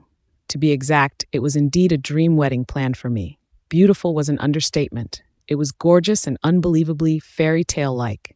I could not believe Nikolai would do all that for me. A dream wedding it was. The wedding was held at the Palace of Averna as what my parents wanted. I was introduced back to the society as Princess Ashley. The name Tiana Winters was only used for business, no longer my name. A garden-themed wedding with live music sounded simple but turned out magical. Sparkles, so many of them. Teddy had some involvement in making it colorful. His obsession with shining objects and sparkles were an influence to the wedding theme. I loved every inch of it. In fact, my little boy had even helped me to design my white wedding dress in such short notice. Crystal had helped us too. A princess-like dress that matched with my little crown. I was indeed over the moon, and at some point of time I thought I was dreaming. Nikolai, who was paranoid, had people guarding the door to my preparation room on our wedding day. He had this fear that I would change my mind and walked out from the wedding, like what I did to Philip 5 years ago. I chuckled to that thought. Silly man he was. I was not going to run away from him. Even if I wanted to, how could I? He had marked me and was always watching over me. In a weird way, I loved that attention he was giving me. Eternal love never dies. Once you lit it, it would continue burning in your heart and desire, all the time, my maternal grandfather said to us as his quote used in his speech. I saw how much love he had for my grandmother, and perhaps it was eternal love for them too. The same goes for my parents. And I wish you all the happiness in the world, sweetheart. Nikolai, I'm watching you. Make my precious granddaughter happy. We then raised our glasses and cheered to that. Seated by my side, Nikolai kissed my cheeks and whispered, "Are you happy, honey?" I chuckled and kissed him back. "Want to dance?" "Anything you want, honey." He offered his hand for me to stand up, and we walked towards the open dance floor with live music playing to some catchy tunes. We followed the beats, letting the rhythm of the song control our movements. Awkward at first with me trying to dance in my wedding dress, but what was important was us having fun. The dance ended with him carrying me up by the waist and gently put me down. "Having fun, honey? I have a surprise for you." I nodded and laughed at him, removing his blazer with his eyes on me. "Please, don't tell me you are going to strip in front of the guests, Nikolai. Wait and see." It was then another 6 of his werewolf friends came to the dance podium and started to take formation. "Hit it!" Nikolai pointed at the musician to start playing a rock and roll song. It was mind-blowing to see them dance in a formation with their hips and legs moving in synchronized beats. All the while, my mouth was opened, with my eyes opened wide. It was mind-blowing, especially when he got down to the floor and jumped up to turn around. He was so sexy when he moved his hips. My heart was racing fast and I was sweating all over. There was then a loud round of applause from the guests, and Nikolai's #1 fan was, of course, our son Teddy. I smiled as I watched Nikolai walking towards me with his eyes staring at me. So, very sexy. You love what you are seeing, honey? He pulled me closer by the waist, and then just at that moment, the live band played a love song. I guess this is our song now. I love it. You were amazing. You did not tell me you can dance like that. I pulled him closer to kiss him passionately. We did not care. There were others watching. All I wanted was to be with my husband, my eternal love. Nick, can my life be any better than this? Having her close to me as we danced to the slow tune was just perfect. I was nervous all week, waiting for the day I would see her walk the aisle at our wedding. She was gorgeous. That white wedding dress she wore was a little too fitting that had showed her sexy curve, but in some way, it had hidden her already showing cute little pregnancy bump. I hated it at first seeing how sexy she looked, but seeing how happy she was, I swallowed my anger and kept a happy face for her. I loved it, as hey, it was our big day. All I wanted was for her to be happy as how I was having her by my side. I had held my breath watching her walk the aisle to me, and I knew she too was as nervous as I was. I thought marrying her at our werewolf ceremony was the best day of my life, but it turned out to be this wedding was what we both needed. Seeing her with all smiles and laughter made me the happiest man. Did I say I love you today? Because I would say it every day as long as we live. She giggled and kissed me while we danced with the slow tune. Nikolai, actions speak louder than words. You don't have to say it every day. You just have to show it. I kissed her again and carried her in the air as we move around in circles. As I placed her down gently on the ground, I embraced her tightly and whispered, "Eternal love. That is exactly what I'm giving you, honey." After a year of being happily married, Nikolai Wolfgard had finally been voted to be the one sitting at the throne of all werewolves. It was with the help of one vote that had pushed the scale back in favor of the Wolfgard. A majority win. Antonio Laurent had pledged his loyalty to Nikolai. It was a surprise to everyone as they knew how much Antonio hated Nikolai.